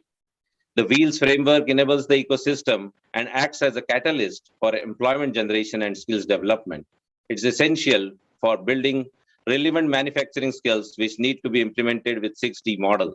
That is, discover, dream, design, develop, deliver, and make it durable. Using the Wheels framework and 6D model, we can create thousands of smart villages by building healthcare, education, agriculture, and financial ecosystems. Over the last 10 years, great progress has been made in India, where 750 million users are now having smartphones and internet across the country. Most of the villagers have bank accounts and have unique identification numbers with Aadhaar cards. It is the best time to create new innovative products which are scalable, which can be deployed with speed, and which are sustainable. Here, I would like to highlight 3 areas: e-healthcare, e-education, and e-agriculture. In the current context, having electronic health records linked to Aadhaar number has significant benefit in terms of tracking, tracing, and treatment. The telemedicine and teleconsultation for access to specialist doctor and an integrated hospital information management system coupled with the artificial intelligence and clinical decision support system will be very important. We need to have clean water and reduction in malnutrition that will help build the immunity of this nation. Now, in the education sector, if each and every student could access a learning management system in local languages, that would give the students the ability to attend classes in real time with teachers or learn through high quality learning material via audio or video. Through this blended learning, focused skill development programs, job-oriented programs, we will see a significant improvement in their learning outcomes. This system will provide students option to study anywhere, study anytime, with or without internet. Similarly, on the agriculture side, we need to bring the global best practices in agriculture, horticulture, animal husbandry to farmers through information technology. We must strive to digitize and computerize the vast primary agriculture cooperative society network that India has and make sure that the farmers have access to requisite funds along with the right level of financial literacy. These packs and farmers producer organizations will help them create new markets for their produce. Again, one of our projects in Karnataka had demonstrated that farmers can reduce their input cost, increase the yield, and get much better selling price when you build these practices. India is definitely need to play a leader's role when it comes to these applications and the models which are required in the 21st century and beyond. We can not only help India, Southeast Asia, but also most of the African countries where Africa has a population of over 1.2 billion people. This is literally and figuratively doing a world of good. On the health front, the Indian way of living, the holistic health, the bringing the best of the East to the best of the West is extremely important, as we have seen that Indian traditional medicine, along with the modern medicine, can bring so much good and bring happiness to the whole world. Let me provide you some statistics. The American economy is around $20 trillion. Out of that, $4 trillion is being spent on healthcare alone. Now, it has been very well said in multiple studies that with holistic health, if we bring the modern medicine and integrative medicine together, we can see a reduction of 20 to 50%. If I just consider 20% reduction, still you're talking about $800 billion of savings in the healthcare expenses in America. Now, if we talk about India taking 20% of the share as a business opportunity, we are talking about a huge business of $160 billion opportunity that could come to the Indian traditional medicine and the holistic health business. This kind of opportunities need to be tapped by us, and the possibilities are truly limitless. To end and to summarize, I would say to finance these ambitious re-engineering development models, we need to issue Atmanirbhar village bonds. To raise resources, we should invest in the Wheels framework and the 6D model. We have always believed in Vasudhaiva Kutumbakam and to treat the whole world as one big family. With this vision, if we move forward, we can make our Bharat a truly self-reliant, self-sustained, and the global power once it was. By delivering to the world what we already know to be effective and life-changing, by spreading our love and service across the world in a modern yet soulfully Indian way, we can bring change, we can save lives, and we can make this world a wonderful place to live. Thank you. Thanks, Lead India Foundation. And as always, me and all my associate organizations will be more than happy to work with you to make a significant change to this world. Thank you. Thank you, Pramit, for your great and valuable remarks. Recently, we were part of the 75th Independence Day you celebrated along with the team, and we are very much excited. And you are also today excited with the initiative. And we are together going to impact 300 million people across the world with this great vision. And you are part of this. I now share the citation from Lead India Foundation. We congratulate you, and this is the citation for you from Lead India Foundation. You are a proud SDG global warrior and empowering the sustainability, and we look forward to work with you going forward. Thank you very much. Thank you, Dr. Ram. Thank you, Dr. Hari, Sushila ji, and your entire team. It's always a pleasure to work with you and get connected with the best and the brightest minds around the world. Thank you. Thank you, sir. Thank you very much. Sushila, please go to the next speaker. I have the privilege of introducing Dr. Ruby Bakshi Kurdi, an award-winning innovative educationist, TEDx speaker, and expert trainer.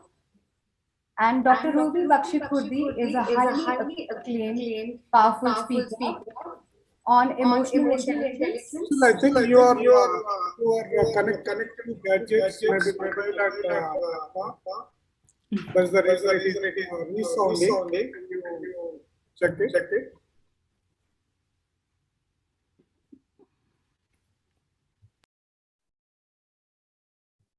Okay. I hope it is not echoing back. It is not echoing. Okay. So let me introduce this. Dr. Ruby Bakshi Kurdi is a highly acclaimed, powerful speaker on emotional intelligence. Give me one in the global market. This problem may be solved, please. I'm muting all.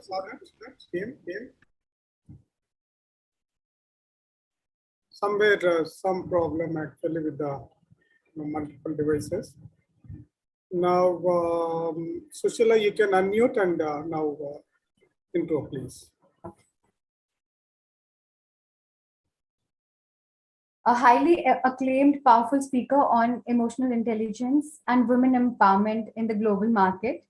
She is the only verified Kahoot educator in Switzerland and is popularly known as Kahoot professor by her students.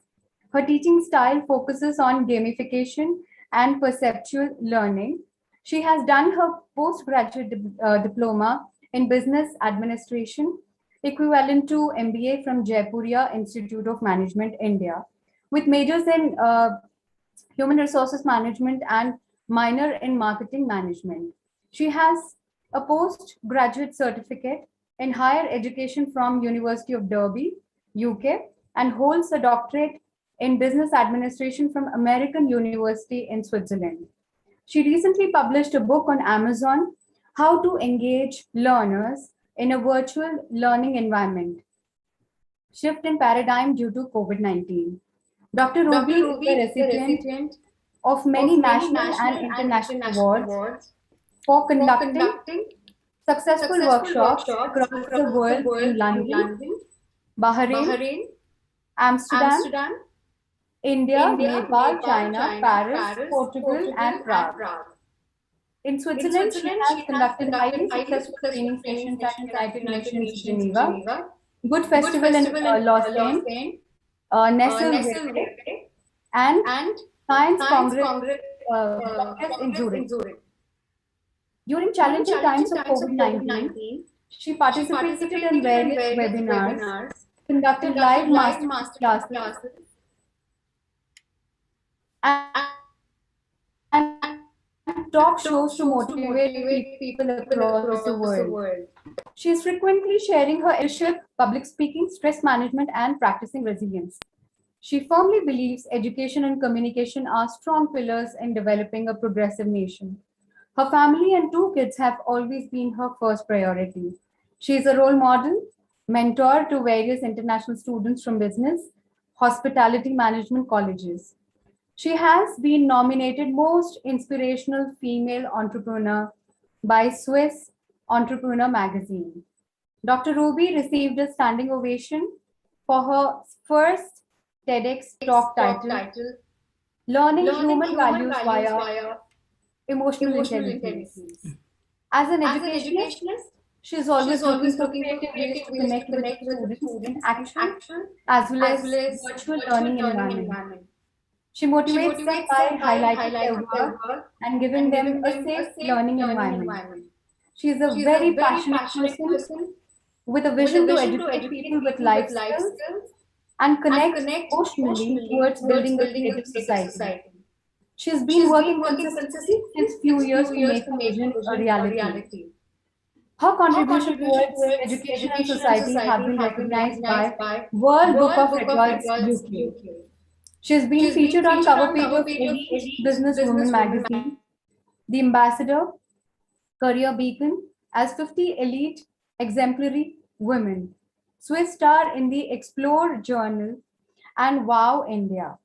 She has been interviewed on radio, television, various international magazines as a global, inspirational educationist, creating an impact. So I would like to give the floor to you, Dr. Ruby. It is all yours, and wholeheartedly, we would like to welcome you. Thank you so much. Thank you. Thank you so much, Sushila ji, for such a wonderful introduction. I was like, okay, the list is going on and on. Let the show begin. I was very happy. And thank you so much for telling the audience about all the things that I have been doing and I'm very passionate about. First of all, I must say I'm really, really honored to be invited as the keynote speaker on this platform where I have been hearing amazing speakers since morning, on the auditorium. I really loved it. I couldn't wait to be here for my own session. So thank you so much, Dr. Ram, as well as Dr. Hari, and Lead India Foundation USA to organize this amazing event to commemorate the 90th birth anniversary of our Bharat Ratna and beloved President of India, Dr. APJ Abdul Kalam. It's really true, when you talk about some people, automatically you feel inspired. You see the passion that they shared back then, even though at that time we did not have technology that we have now.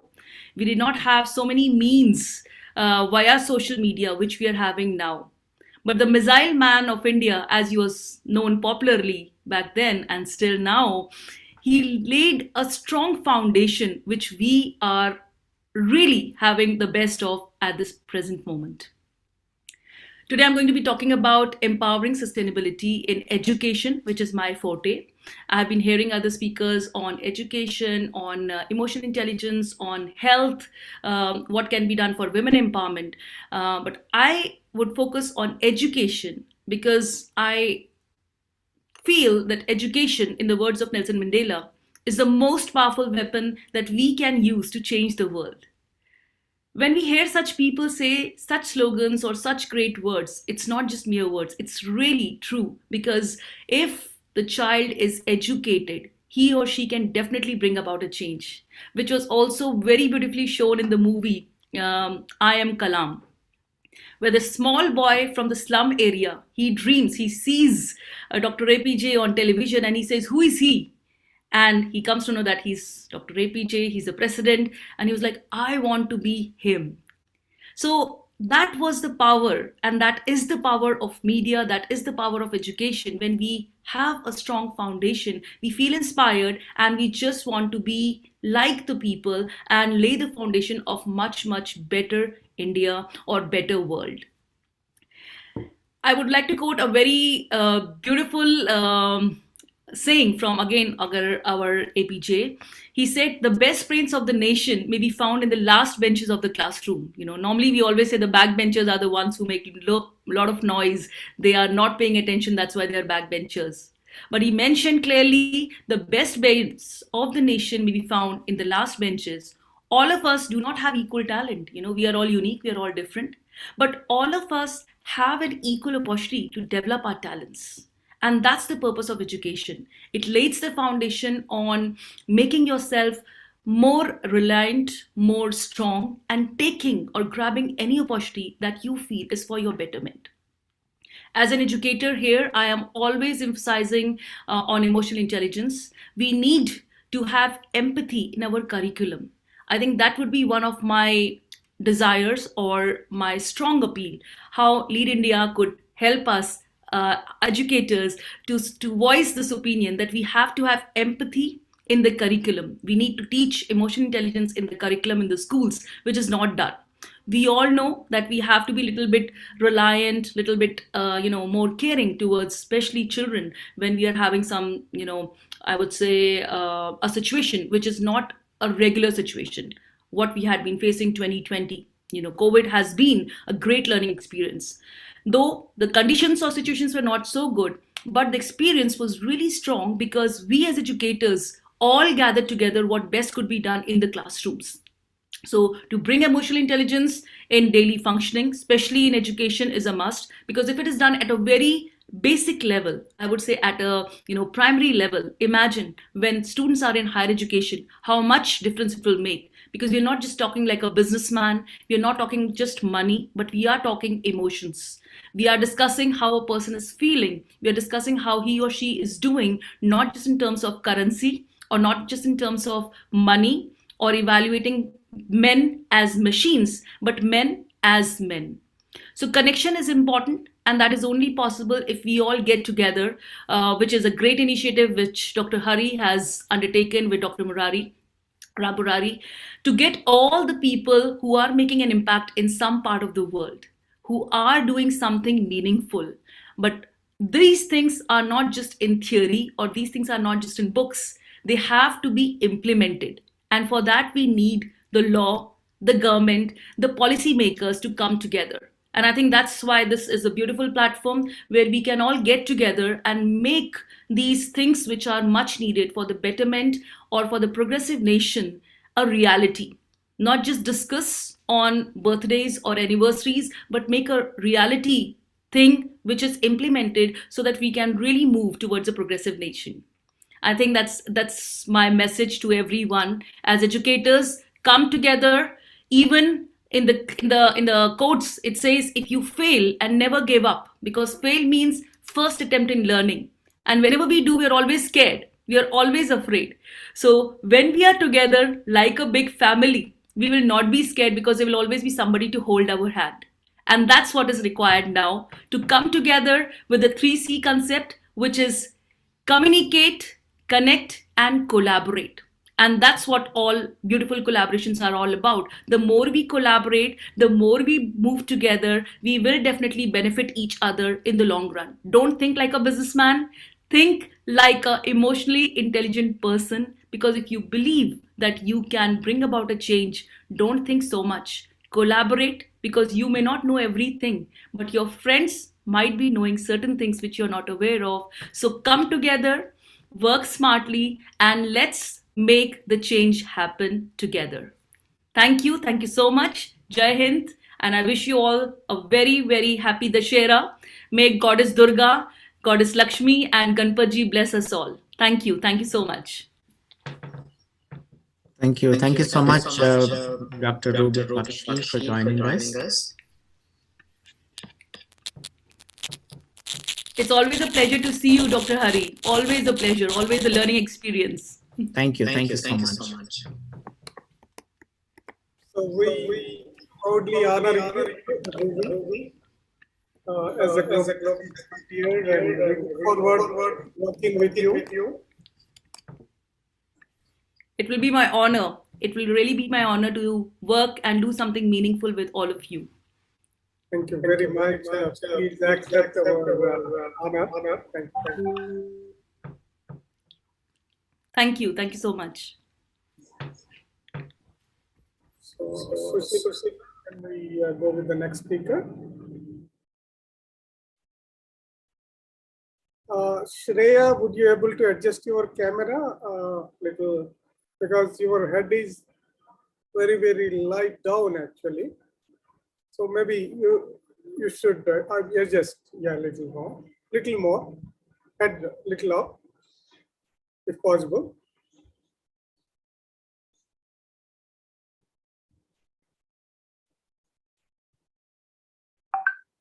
Yeah, this is much better. Thank you. Thank you very much.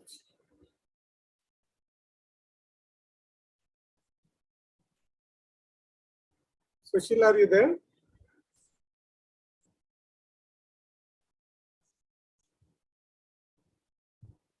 I will go with the next speaker. I'm just opening the.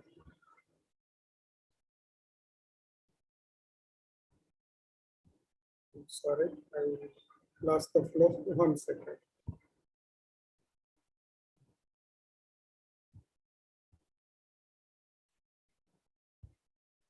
So I introduce the next speaker, keynote speaker, Jagan Mohan Reddy, who is the CEO of the Mahakavi Skills Academy. And he was part of Lead India Foundation when Dr. Kalamji was there. And we are very honored to have you here, sir, today. Jagan Mohan Reddy, are you there?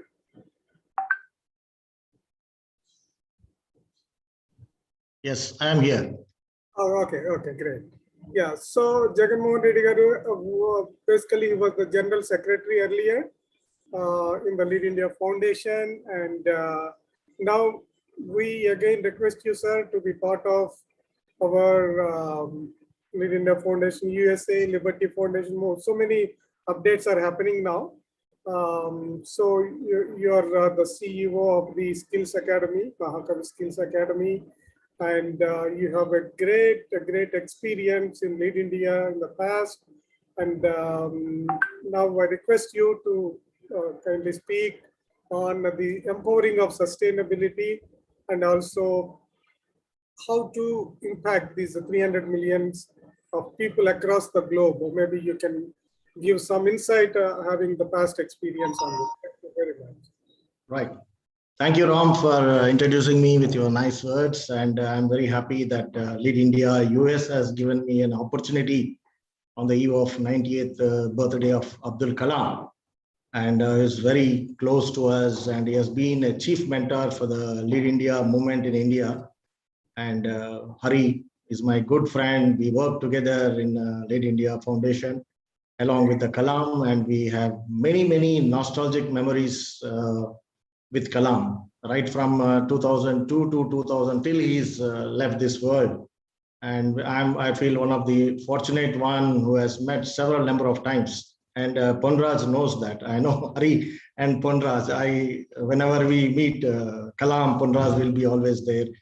So Shaidan will be always there. We have visited number of times to Rashtrapati Bhavan. Whenever he come to Hyderabad, he used to meet us. So this was wonderful personality I have ever come across, and such a humble and very, and unless you see it from close, you will not feel that vibrations and all. I am one of the most fortunate. And I must thank all the participants who are here to share their views, share their experiences, and it's a wonderful experience for me. I must thank Hari for giving me this wonderful opportunity. And coming back to the very subject that is we are all discussing about, it is that sustainability of the important core areas is health, education, environment, agriculture, and peace and harmony. And I'm sure that India, with 65% of the people below 35 years, has got a major role to play And Lead India should take further, and then I believe that Lead India should lead the world. And I tell you, I tell you very this thing, and even Kalam says that the India has got so much of power, the youth power, nobody else, nowhere else in the world. And then if we put the youth in the right direction, and then there was a lot of changes that can be brought in. And I feel among all the 5 things are very close to the Indian culture and very close to the Indian ancient history. If you go through that, they are the best in India. The best education system we have, Gurukula system we have. Somewhere down the line, we have lost that Gurukula system because of the Macaulay's, whatever it is called, the change, it has been taken a lot of change. And the health system is one of the best health system. Our Indian kitchen itself is a medical shop. And for all the remedies are there, as our earlier speaker, it's a holistic approach. Everything is, whatever that health system is there in India, is a holistic approach. Then slowly, we have lost our holistic health approach, we have lost. And then environment, I emphasize more on this environment is that, see, if you look into the history and go back some 100, 200 years old, and the village, how this village has been formed, and the village, everything, what a human being in that village need, he don't have to cross that boundaries of that village. Everything is available, cloth to shelter to food and even education, everything is that was available within that. So now it has been, we are moving from place to place, so many things are happening. If that kind of environment is there, the carbon footage will not be there. So that is another important thing. Agriculture is the best known. India is best known for the agriculture, even earlier. And Indians are very peace loving. And then what I would like to say here, it is the education is the basic thing. You know, if you say it is a 4-storied building, the education is the basic thing. And then based on that education, you can create your health, you can create a good environment, you can create a good agricultural, and you can always create peace and harmony. So this is where we should more and more, we should see to that. We should mitigate the problems of the youth, the problems, school dropouts is there, a lot of anxiety disorder is there. Nowadays, we see in the youth, there is a competitive environment and pressure from the parents, pressure from the society, a lot of expectations, and then bullying, and then all kind of drugs abusing, and then sexual abusing, all these things is there. We need to focus, we need to put these, channelize these energies. Unless we channelize these energies, the sustainability of health, sustainability of environment, sustainability of agriculture or peace, anything will not be taken place. So we must focus more onto this, not only in the India, the whole throughout world. This is where exactly we need to do. Thereby, we can increase their academic skills and build social emotional skills, develop values. This is very important. Values, if you build values in the person, and then the character is formed, and then the decision making will be an excellent decision making. The people learn how to serve the people, humanity, and develop the leadership skills. These are all the things that education. And more, I would like to say, we must focus more onto this skill development education. The earlier Gurukulas was there, they used to develop all the skills, not only education, but now down the line, we have forgot about it. Now I request from this platform to the government authorities or the central government authorities or any other government authorities, skill must be introduced from 8th, 9th, 10th. Like anything, you know, day to day, our skills are there, repairing of this thing or machining or any kind of skills that has to be learned. Our schools should have a 25% of skill development and then 25% of the sports development, and then balance 50% focus on the education. Unless we change this kind of direction, and sustainability will be a big question mark. And I would like to say here one point. Everything in this world is created twice. Once it is in the mind and what is in the reality. Whatever today the global scenario, the geopolitical scenario, the power scenario, the war torn or the dominance of the power, economic wars and religious intolerances, and all these kind of things, this is all from the mind of the person. So unless we train the mind, unless we train the humanity, unless we educate him properly, give a proper skills, unless this is not possible to the today, everything that is happening, whether good or bad, it is first created in the people's mind, and then this is coming to reality. So for all this today, the things that are happening, we should see to that we have to train our minds, we have to train our youth, particularly particularly the teenage, catch them at the younger age, and then wonderful things that can happen. So with the 65% below people are working, and then India is having 356 million people. The next is China, and then Indonesia, US is only having 65% youth. And many other countries, the youth is very less. And we must see to that the Indian holistic approach in education, in environment, in the agriculture and the peace and harmony, and should be taken forward through this platform.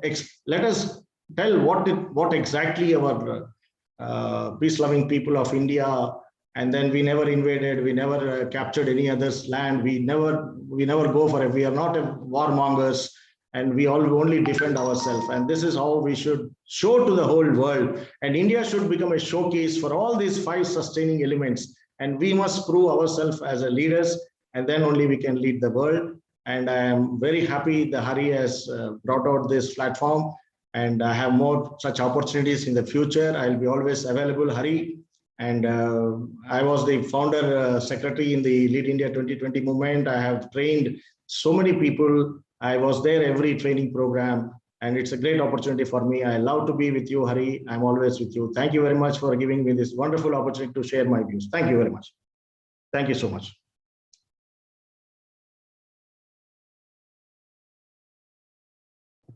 Thank you, sir. Thank you for your valuable time today. And we also recognize you as our global SDG warrior. Your certificate is missing, but we will get you the certificate very soon. Thank you very much. And I go with the next available speaker. Give me a moment. Sushila, are you there? Can we go with the next speaker and as per the schedule?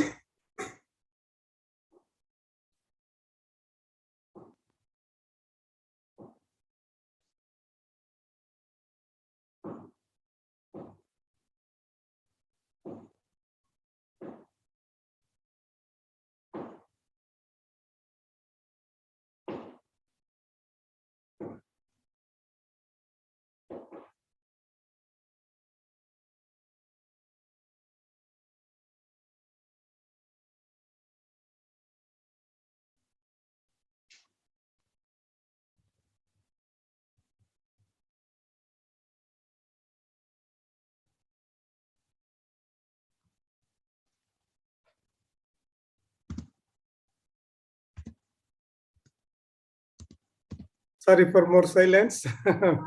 Yeah, I'm just checking my list actually. I thought Sushila could help, but she has some other issues, I believe. So now we have our guest speakers. I welcome Dr. K. Somasekara Reddy. He is the CEO of Suits Network, Suits Care Network. He is from Guntur district of Andhra Pradesh in India. Dr. Soma worked in America for some time. He studied there and worked, and he has a great passion to do some transformation in the healthcare industry. Dr. Soma, because of lack of time, probably I'm not able to read all of your bio. If I miss anything important, please explain that yourself. I now welcome you. The floor is yours. Thank you. Thanks for welcoming me, Ram Murari Garu. Very warm wishes. Happy Dasara from Guntur, Andhra Pradesh. Here, basically, sharing this great platform is, I'm very much fortunate for that. And seeing all the keynote speakers, the insights is very much appreciable, and I really thank you all the keynote speakers for giving and sharing such insights. Today I'm here to share some insights on affordable healthcare in India. So this is one vision of our beloved former president, Dr. APJ Abdul Kalam. Remembering our beloved former president, I'm very much fortunate to receive our medical graduation from his hands. So thinking about these lines, affordable healthcare, we are also working on the same lines, affordable healthcare. But going to the roots, today I got an opportunity to visit the roots of affordable healthcare and what is the root causes and all. Previously, I didn't did such research work, but because of this opportunity to share some insights, I really did a good amount of research, and I really feel happy that I'm on the same lines of achieving this affordable healthcare. So our beloved president, former president, our missile man of India, Dr. APJ Abdul Kalam, once said, the country's vision 2020 should include delivery of affordable healthcare system, even to the rural poor, apart from making available the best healthcare system. So he said, apart from best availability, he said it's very much mandatory to be affordable. So there is nowadays the availability is increased because previously it was localization and urbanization of healthcare system into the cities, the district headquarters or the state headquarters. Nowadays, because out of competency or what, the hospital started moving towards the suburban areas and rural areas. That is one good change, but creating affordability is really a challenging task. So that's the vision of APJ Abdul Kalam, and that's the need. That's the need right now. That's a very much need to our country. So thanks for allotting such a good topic to me, to Dr. Hari and Dr. Maruri Garu. So here, what is affordable healthcare? The problem of affordability is just fundamentally a problem of cost. Healthcare costs a great deal for Indians, especially for below poverty line people. So affordable healthcare means if any common man, if he got any disease or some healthcare problem, he should get the quality healthcare without financial burden on him or his family or on his quality of life after settling the health issue. So one should have that financial freedom at least towards this receiving the health care when he is suffering from a disease. So let's just I just want to share why this affordable health, why we couldn't achieve this affordable health care in India. We need to discuss this issue because 1/4 of hospitalized Indians slips below poverty line after these hospital expenses. I'm really feeling very bad to share being a doctor, but it's true. Hospitalized Indians spend more than half of their annual expenditure. So I really don't know this much fact, which is really a great burden. Half of the annual expenditure, if he is spending on one particular disease, means it's really very tough time to their family post recovering from that disease. More than 40% of the hospitalized people, they borrow some money from the parents or the relatives or the family and friends, or sometimes they even use it to sell their assets. So the poorer people, that is 20% of Indians, have more than twice the rate of mortality. So not just a quality of life or difficulties during the treatment, but the mortality also it's double than the rich people or affordable people.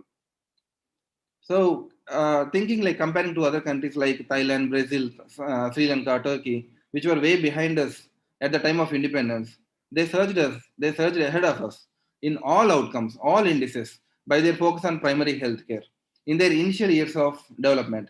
That's where we are lagging, basically. Here, there are many roadblocks. It's a very vast topic, basically, but I just want to concise and precise to some factors and some objective factors, and where we all together can give some conclusions and give some suggestions or put some efforts on bringing the affordable healthcare.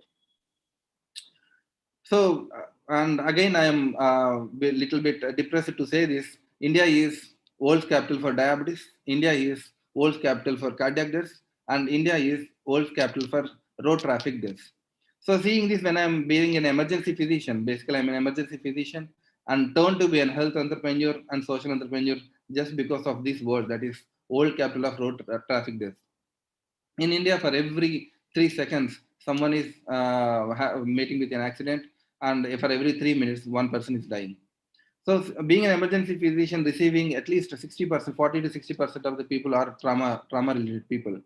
And we couldn't do much for them. One factor is affordability. So thinking over that, not just affordability, there are many objective factors. I started a social entrepreneur. I started in a company called Suitscare India Private Limited, and where I decided to give some solution for these objective factors, objective obstacles. I can say objective obstacles to get a golden hour trauma care. You all know how important is receiving treatment in the golden hour. There are mainly 4 objective factors.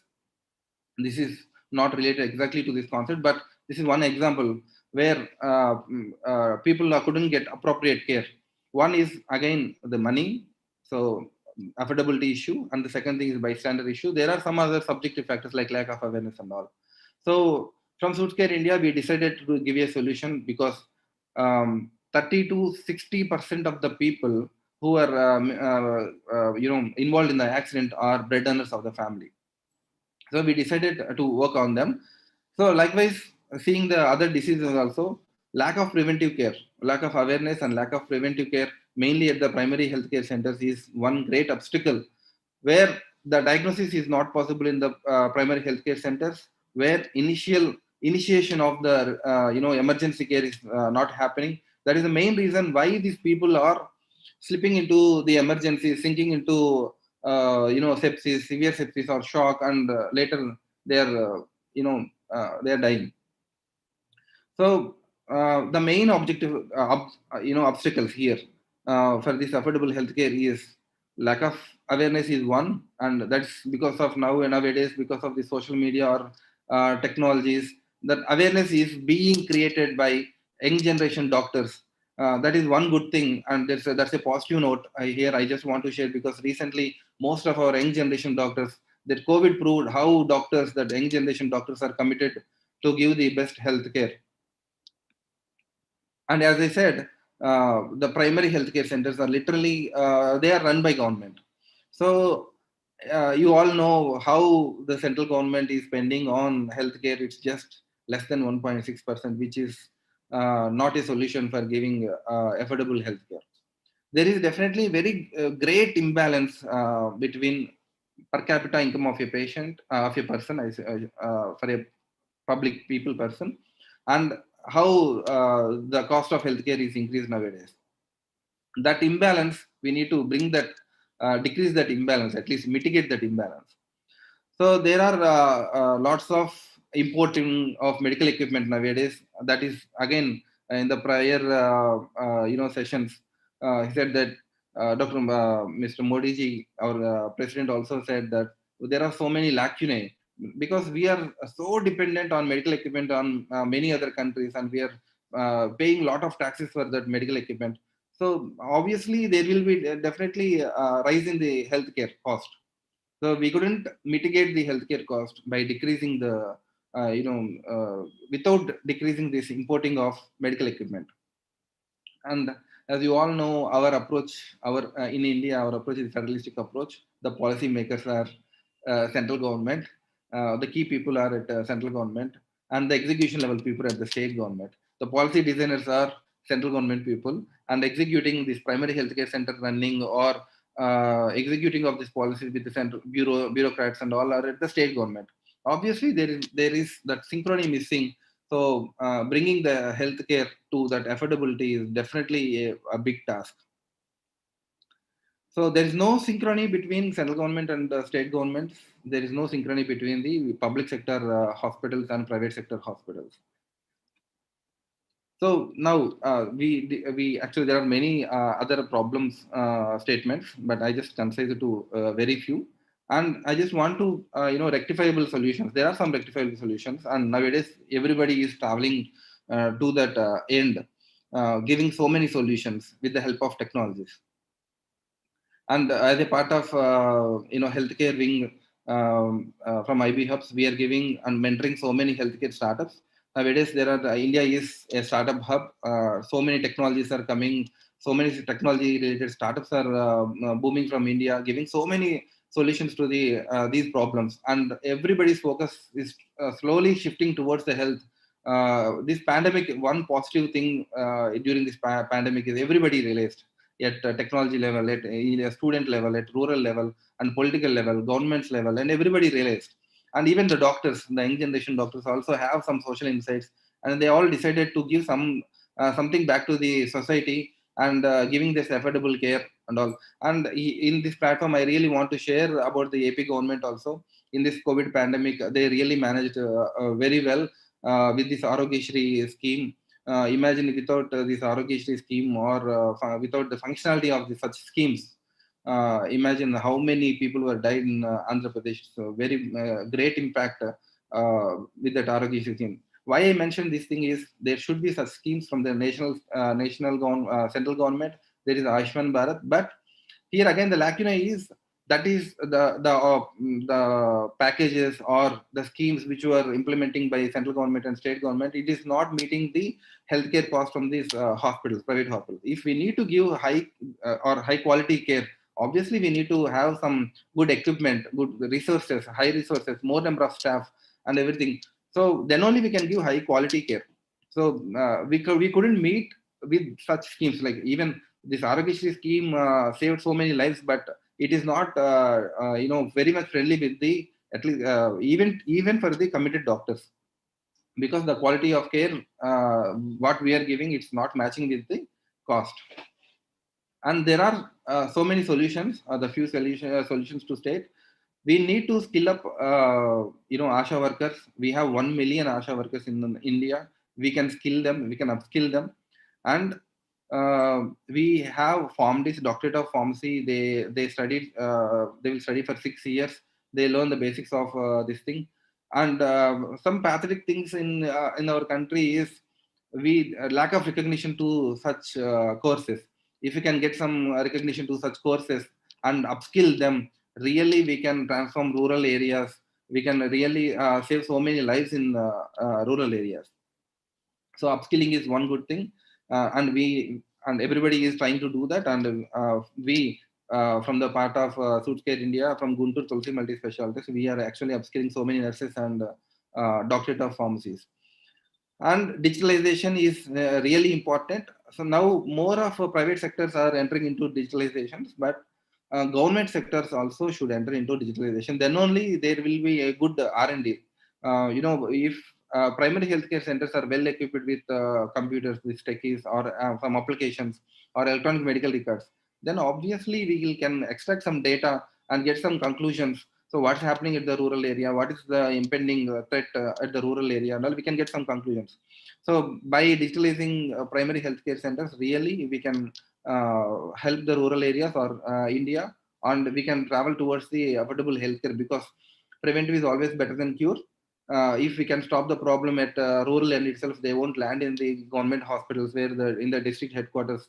Obviously, there is a great workload, and they can't get appropriate solution or proper treatment for the problem. Digitalization is one thing, and I just got a quote from the Dr. APJ words that preventive healthcare was another aspect that needed to be focused in today's times, and doctors should teach the public. So doctors should become teachers. So I'm just fascinated to read this statement, because it's very much need nowadays. And we should all encourage, and government should promote Make in India concept. Like nowadays, yes, government is funding a lot of startups to create industries for medical equipment. That's good, and we need to encourage more. And incentivization and tax exemptions for the private players is very much necessary to get affordability in the healthcare. And everybody, not only doctors, all the stakeholders should concentrate on educating the people on these non-communicable diseases like diabetes, hypertension, and habits like smoking and alcohol. Nowadays, drug abuse is on rising. So everybody should commit to educate the people and motivate the students. Thereby, actually, the healthcare cost will definitely decrease. And public and private sectors, we should find some policies. The national government, the central government should find some policies where the public and private public and private sector hospitals should go hand in hand and give the best to the community. Promoting health insurance is one good thing, where the patient shouldn't take a lot of money from their pocket, so which obviously affect their family. So insurance is definitely a good shield to help them. And in that aspect, Suitscare also is working regarding the accidents and health also, to bring affordable healthcare policies, insurance policies to the public. So this is a concise and very precise thing, and there is a lot to discuss. If the chance permits, we'll definitely discuss and put some executional strategies with the Lead India Foundation. And again, thank you so much for giving such a great opportunity to share the screen with a lot of stalwarts here.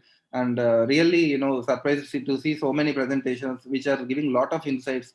So hopefully, like-minded people will come on board and do some work regarding the executional strategies rather than just discussing and failing at implementing. But I'm seeing, because I'm following Lead India, because my wife is in Lead India organization also, I'm just following the Lead India. So there's fantabulous work, and I'm seeing the hard work of Ram Maruri. So he's very much coordinating, keep on reminding the problems in India, motivating so many people to aboard us on such things. So really great, Ram Maruri Garu. Sorry for pronouncing that. And Dr. Hari Garu, thank you so much for giving such an opportunity, and it's just igniting us with such platforms, and definitely it's igniting so many people viewing on the internet. Thank you so much for this opportunity. Happy Dasara again. Namaste. So thank you, Dr. Soma. We are very proud to honor you as a global SDG warrior. This is a simple citation we are honoring with you. And we request you to be part of the Empowering Sustainability.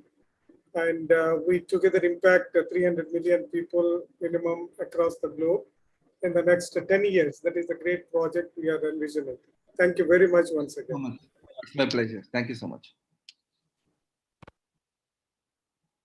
So the next speaker I would like to introduce Shreya Shetty. She is the National President of Corporate Communications and Advocacy Council of India. Sorry, I got it this way on the flyer, Shreya. And also I see some bio of you, representing Women's Indian Chamber of Commerce and Industry. Other than that, I don't have much here. I request you to give brief intro about yourself and also speak a few words about your vision and your contribution to the society. Thank you very much. Okay. First of all, a very good evening to everyone. Namaste from India. I am Shreya Shetty. And thank you so much, Lead India Foundation, for providing us this beautiful platform commemorating the 90th anniversary of Dr. APJ Kalam. And I sincerely express my heartfelt thanks and gratitude to Dr. Hari, Dr. Ram, and the team at Lead India Foundation to have me over for this wonderful session to speak about empowering sustainability. So a little brief about myself before we move on to the topic.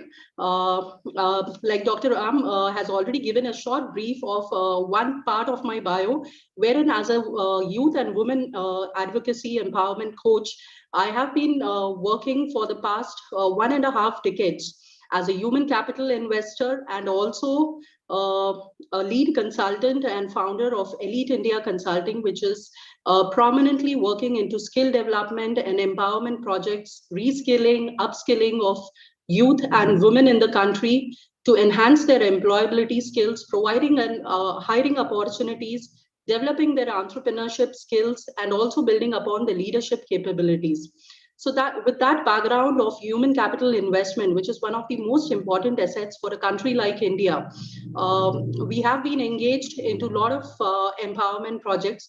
Of course, talking on the topic today on the occasion of empowering sustainability and building strong communities through education, I would like to emphasize and start, bring your focus on a very beautiful quote by Dr. Kalam. He quoted, "When learning is purposeful, creativity blossoms. And when creativity blossoms, thinking emanates. When thinking emanates, knowledge is fully lit. And when knowledge is fully lit, economies flourish." My friends, education is the most important area of service sector as it provides both knowledge and skills to do work. It is an endless journey which is full of knowledge, enlightenment, and wisdom. The education system has a tremendous responsibility to bring around transformation in the life of a child to make him a leader. And the transformation starts right from what can you do for me to what can I do for you. And the most important part here is to inculcate the spirit of what we can do it. Real education is all about enhancing dignity of human beings, enhancing the human values, inculcating the spirit of human values, and increasing his or her self-respect. The mission of quality education, as we all know, is to create the foundation for a strong, empowering nation and to build enlightened young minds who are both financially and emotionally empowered and contributing towards the economic development of the country. Some of the burning problems when it comes to education from most of the countries in the world, as we see, there is a lack of life skills based education and so also lack of competency based value education. Digital divide has been a major concern apart from the poverty and wealth disparity. And of course, talking about the gender parity as well. The problems have been arising post-COVID era due to the lack of modern scientific and technical advancement.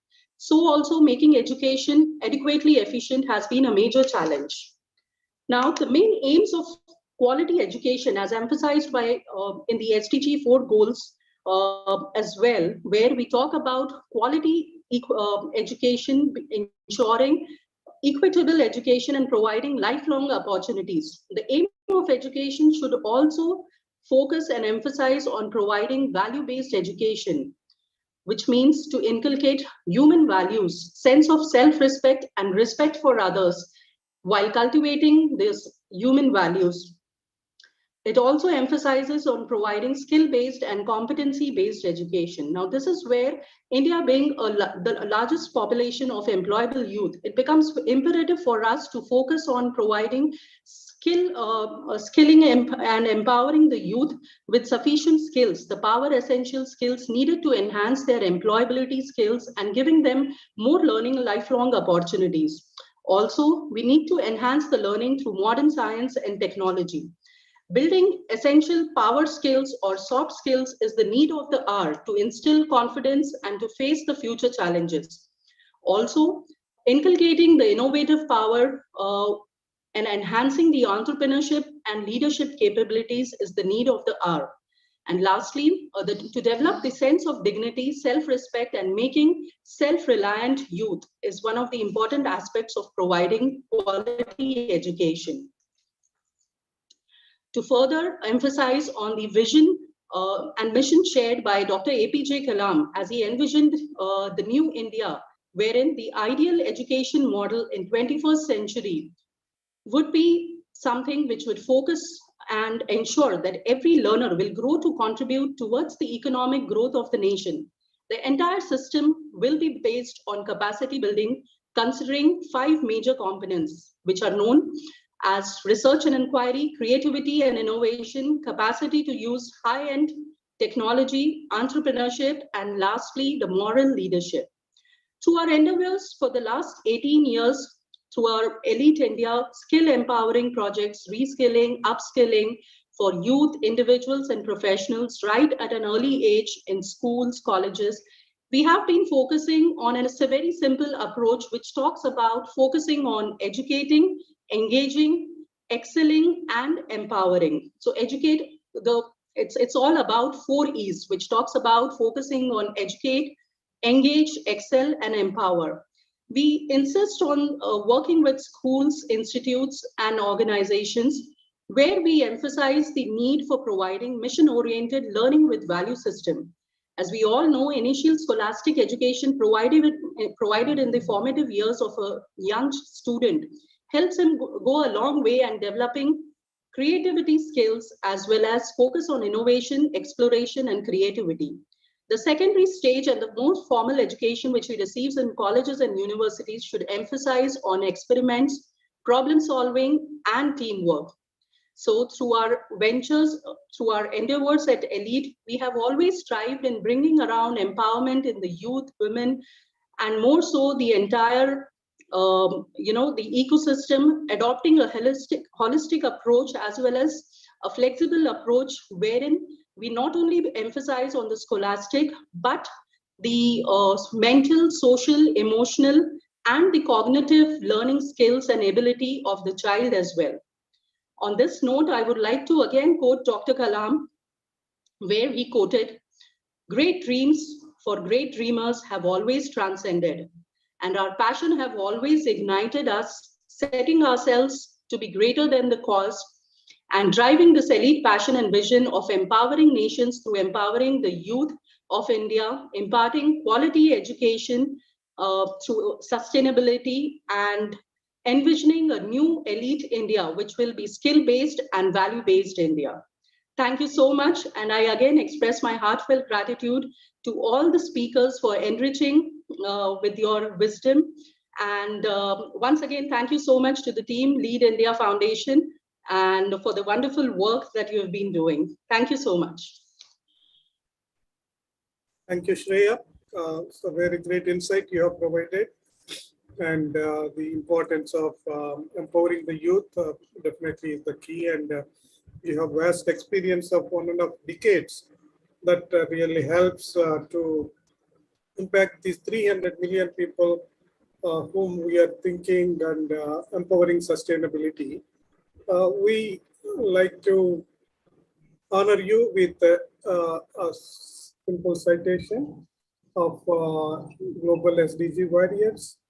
And please accept this small citation from, sorry.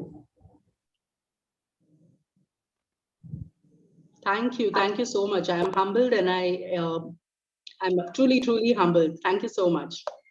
I have your certificate. I missed to open that. And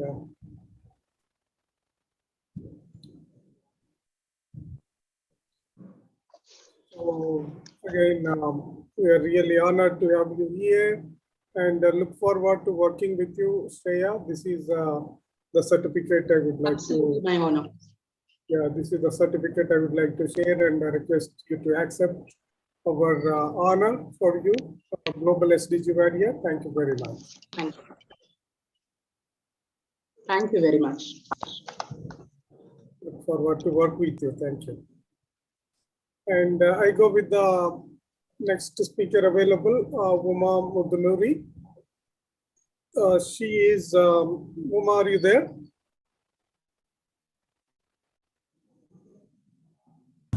Yes, I'm here. Yeah. Can you turn on your camera and be available, please? Uma Mudunuri, she is basically trainer, mentor, and psychologist, and a lead trainer, basically. She has about 20 years of experience in the training, and she is a coach of for IIT Delhi International Coaching, and also she trained about close to 30,000 adolescents and few thousands of college-going students, teachers, parents, master trainers, and thousands of school students, close to 10,000, and 500 medical professionals, and 1,600 IAS aspirants in various life skills. And she counseled both one-on-one and as a group about 6,000 plus people of different ages. Especially her specialization is to talk to the people who are really depressed and with some suicidal tendencies, and she counsels them and make them come on the mainstream on the normal life. She's also a panel expert and consulting trainer for government institutions, National Bal Bhavan Center for Cultural Resources and Training, National Institute of Solar Energy, then many others like a grant from India, Kailash Satyarth Children Foundation, ActionAid India, UVC Trust, Room to Read, etc. And she is also part of the Liberty Foundation. She has been guiding us and giving her valuable advice. We are having a vision to set up 90 Liberty schools in the next 1 to 2 years across the nation, and we want to ultimately set up about one Liberty school each in every district. That is the vision of Dr. APJ Abdul Kalam ji. With this, I request Uma to give the valuable speech as a speaker today. Thank you very much. Thank you so much, Ram Garu, for that wonderful introduction. Am I audible clearly? Yes, Uma, you are. Thank you. So first of all, my namaste to all the eminent speakers and all the dignitaries here, Dr. Hari Garu and the whole of team Lead India and Liberty Foundation. And a special thanks to all the eminent speakers today for sharing their valuable views, which is really enriching and encouraging and motivating, because we all need something like this time and again so that we can brush up our own skills and understand, take a small pause and also look where we are going, where we were. I think this was truly a brainstorming session. I thoroughly enjoyed it. Thank you, Lead India, for organizing this. And I'm proud to be part of Liberty Foundation.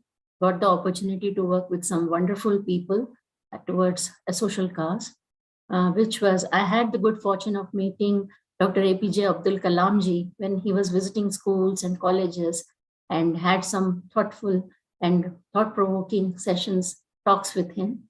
I was very glad. That was the wonderful moment for me in my life. And he was a great visionary who understood children much more than anyone else. Being a psychologist, I can watch that. He had a great vision and he had worked. People have thoughts, people have ideas, but he was the man who put his ideas into action and also paved a way for all of us to follow. So today I'm remembering him very fondly with great regards, as he is my mentor. I'm his Ekala Vishish, I can call myself.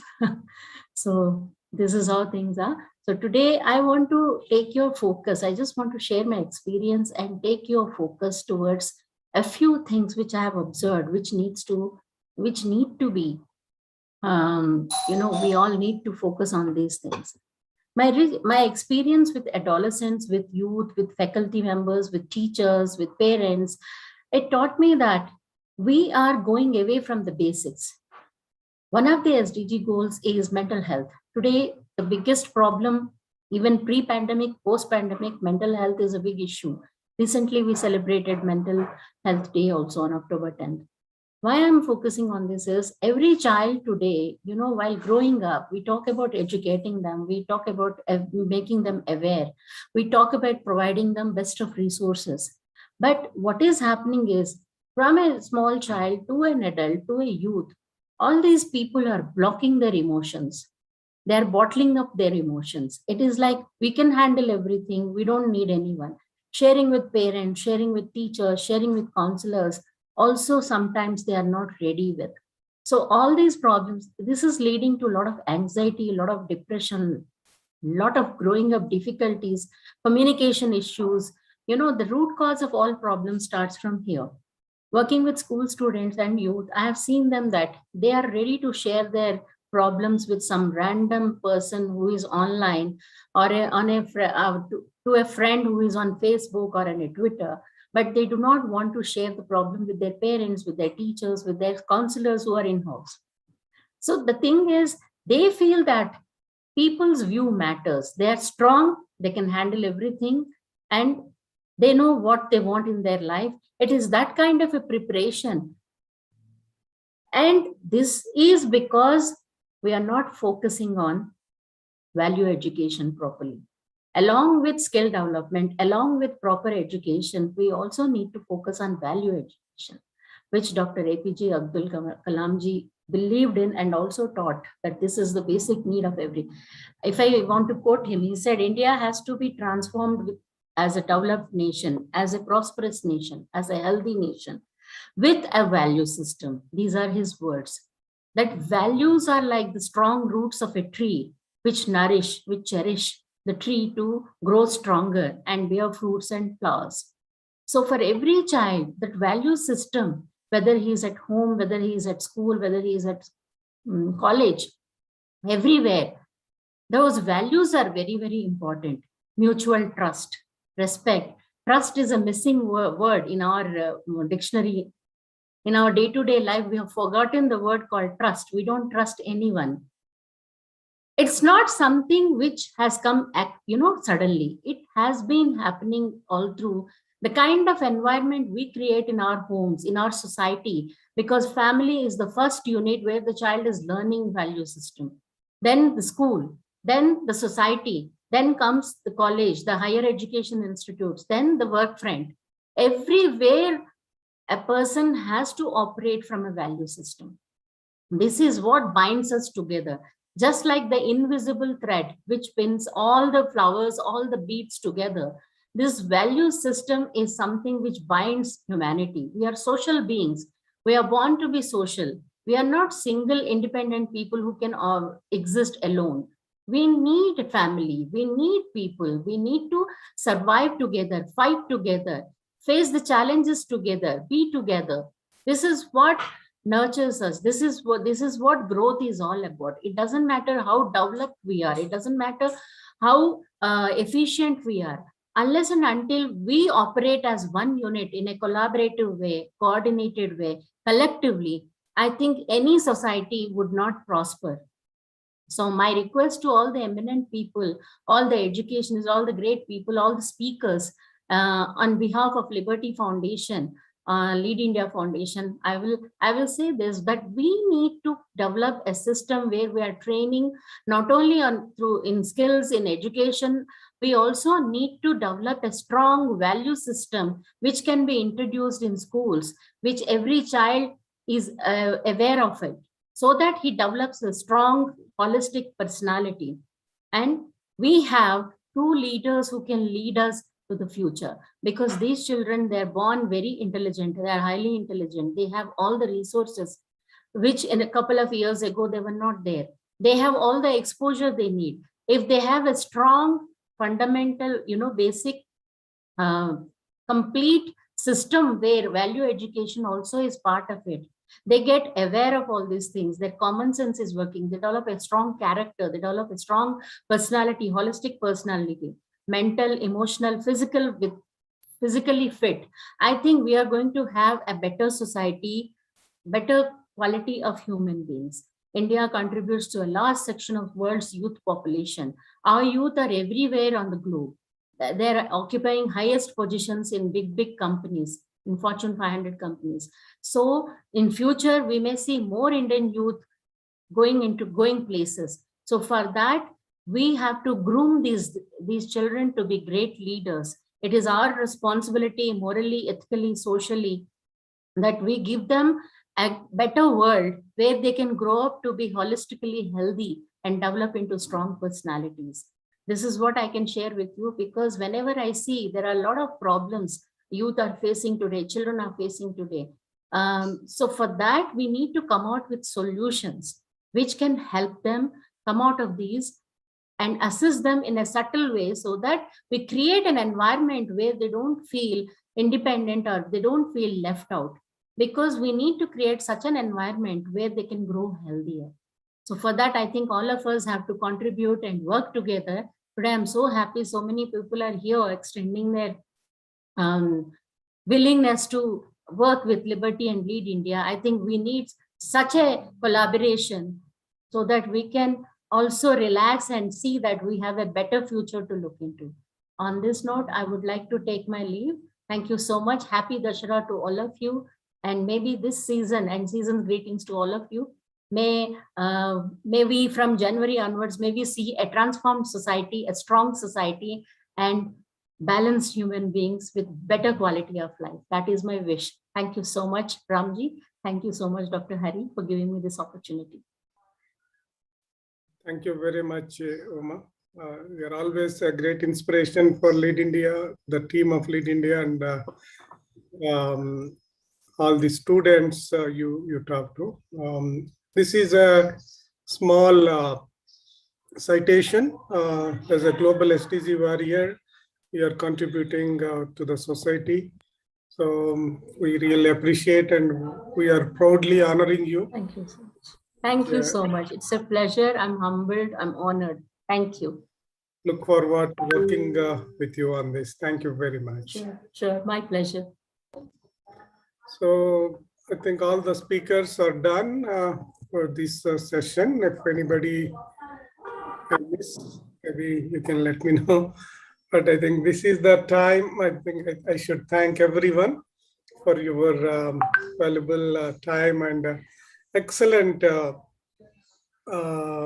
insight has been given by all the speakers, especially Mr. Van Ade Ruzi. So you were talking about, thank you very much, sir. You were talking about Global Health University, Dr. Kalam Global Health University. That's a really amazing vision. And we look forward to joining you on this great cause, and together we achieve that. And so Mr. Jagan Mohan Reddy from Lead India Foundation, earlier he was working as the General Secretary. So very great, thank you, sir. Very great inspiring words from you. You know everything about Lead India, and again, we got connected as part of this transformation. Thank you very much. And Pramit Makode, again on the healthcare, gave a great insight, and we thank you very much, Pramit. Then always our honorable chairman and founder, Dr. Hari, he has been inspiring us, all of us globally. Charu, wonderful remarks have been given by you. Thank you very much. Look forward to working with you all. And I don't see some speakers there. I think already they're left. But every one of you have been inspiring us, and we look forward to working with you all to impact 300 million people, empowering the sustainability in healthcare, education, environment, agriculture. These 4 pillars we are focusing currently in especially 5 entities, 5 geographies. We are talking about India, Malaysia, Indonesia, Ghana, and Ivory Coast. That is the vision. The leadership team under the leadership team of Dr. Hari has been coming up with a vision. We look forward to working with you all to achieve this great goal. Thank you very much once again. Thank you all. I'm closing the session now. And I should not miss our volunteers. Susila, she has been wonderful serving all of us day and night. Thank you very much, Susila, for your valuable time. And all of our volunteers who are not here, but they have worked a lot in the back end to make this happen today. Not only this, just one session, we have 8 sessions, and all our volunteers, who have helped relentlessly and with the great inspiration of Kalamji and Dr. Hariji and the entire leadership team.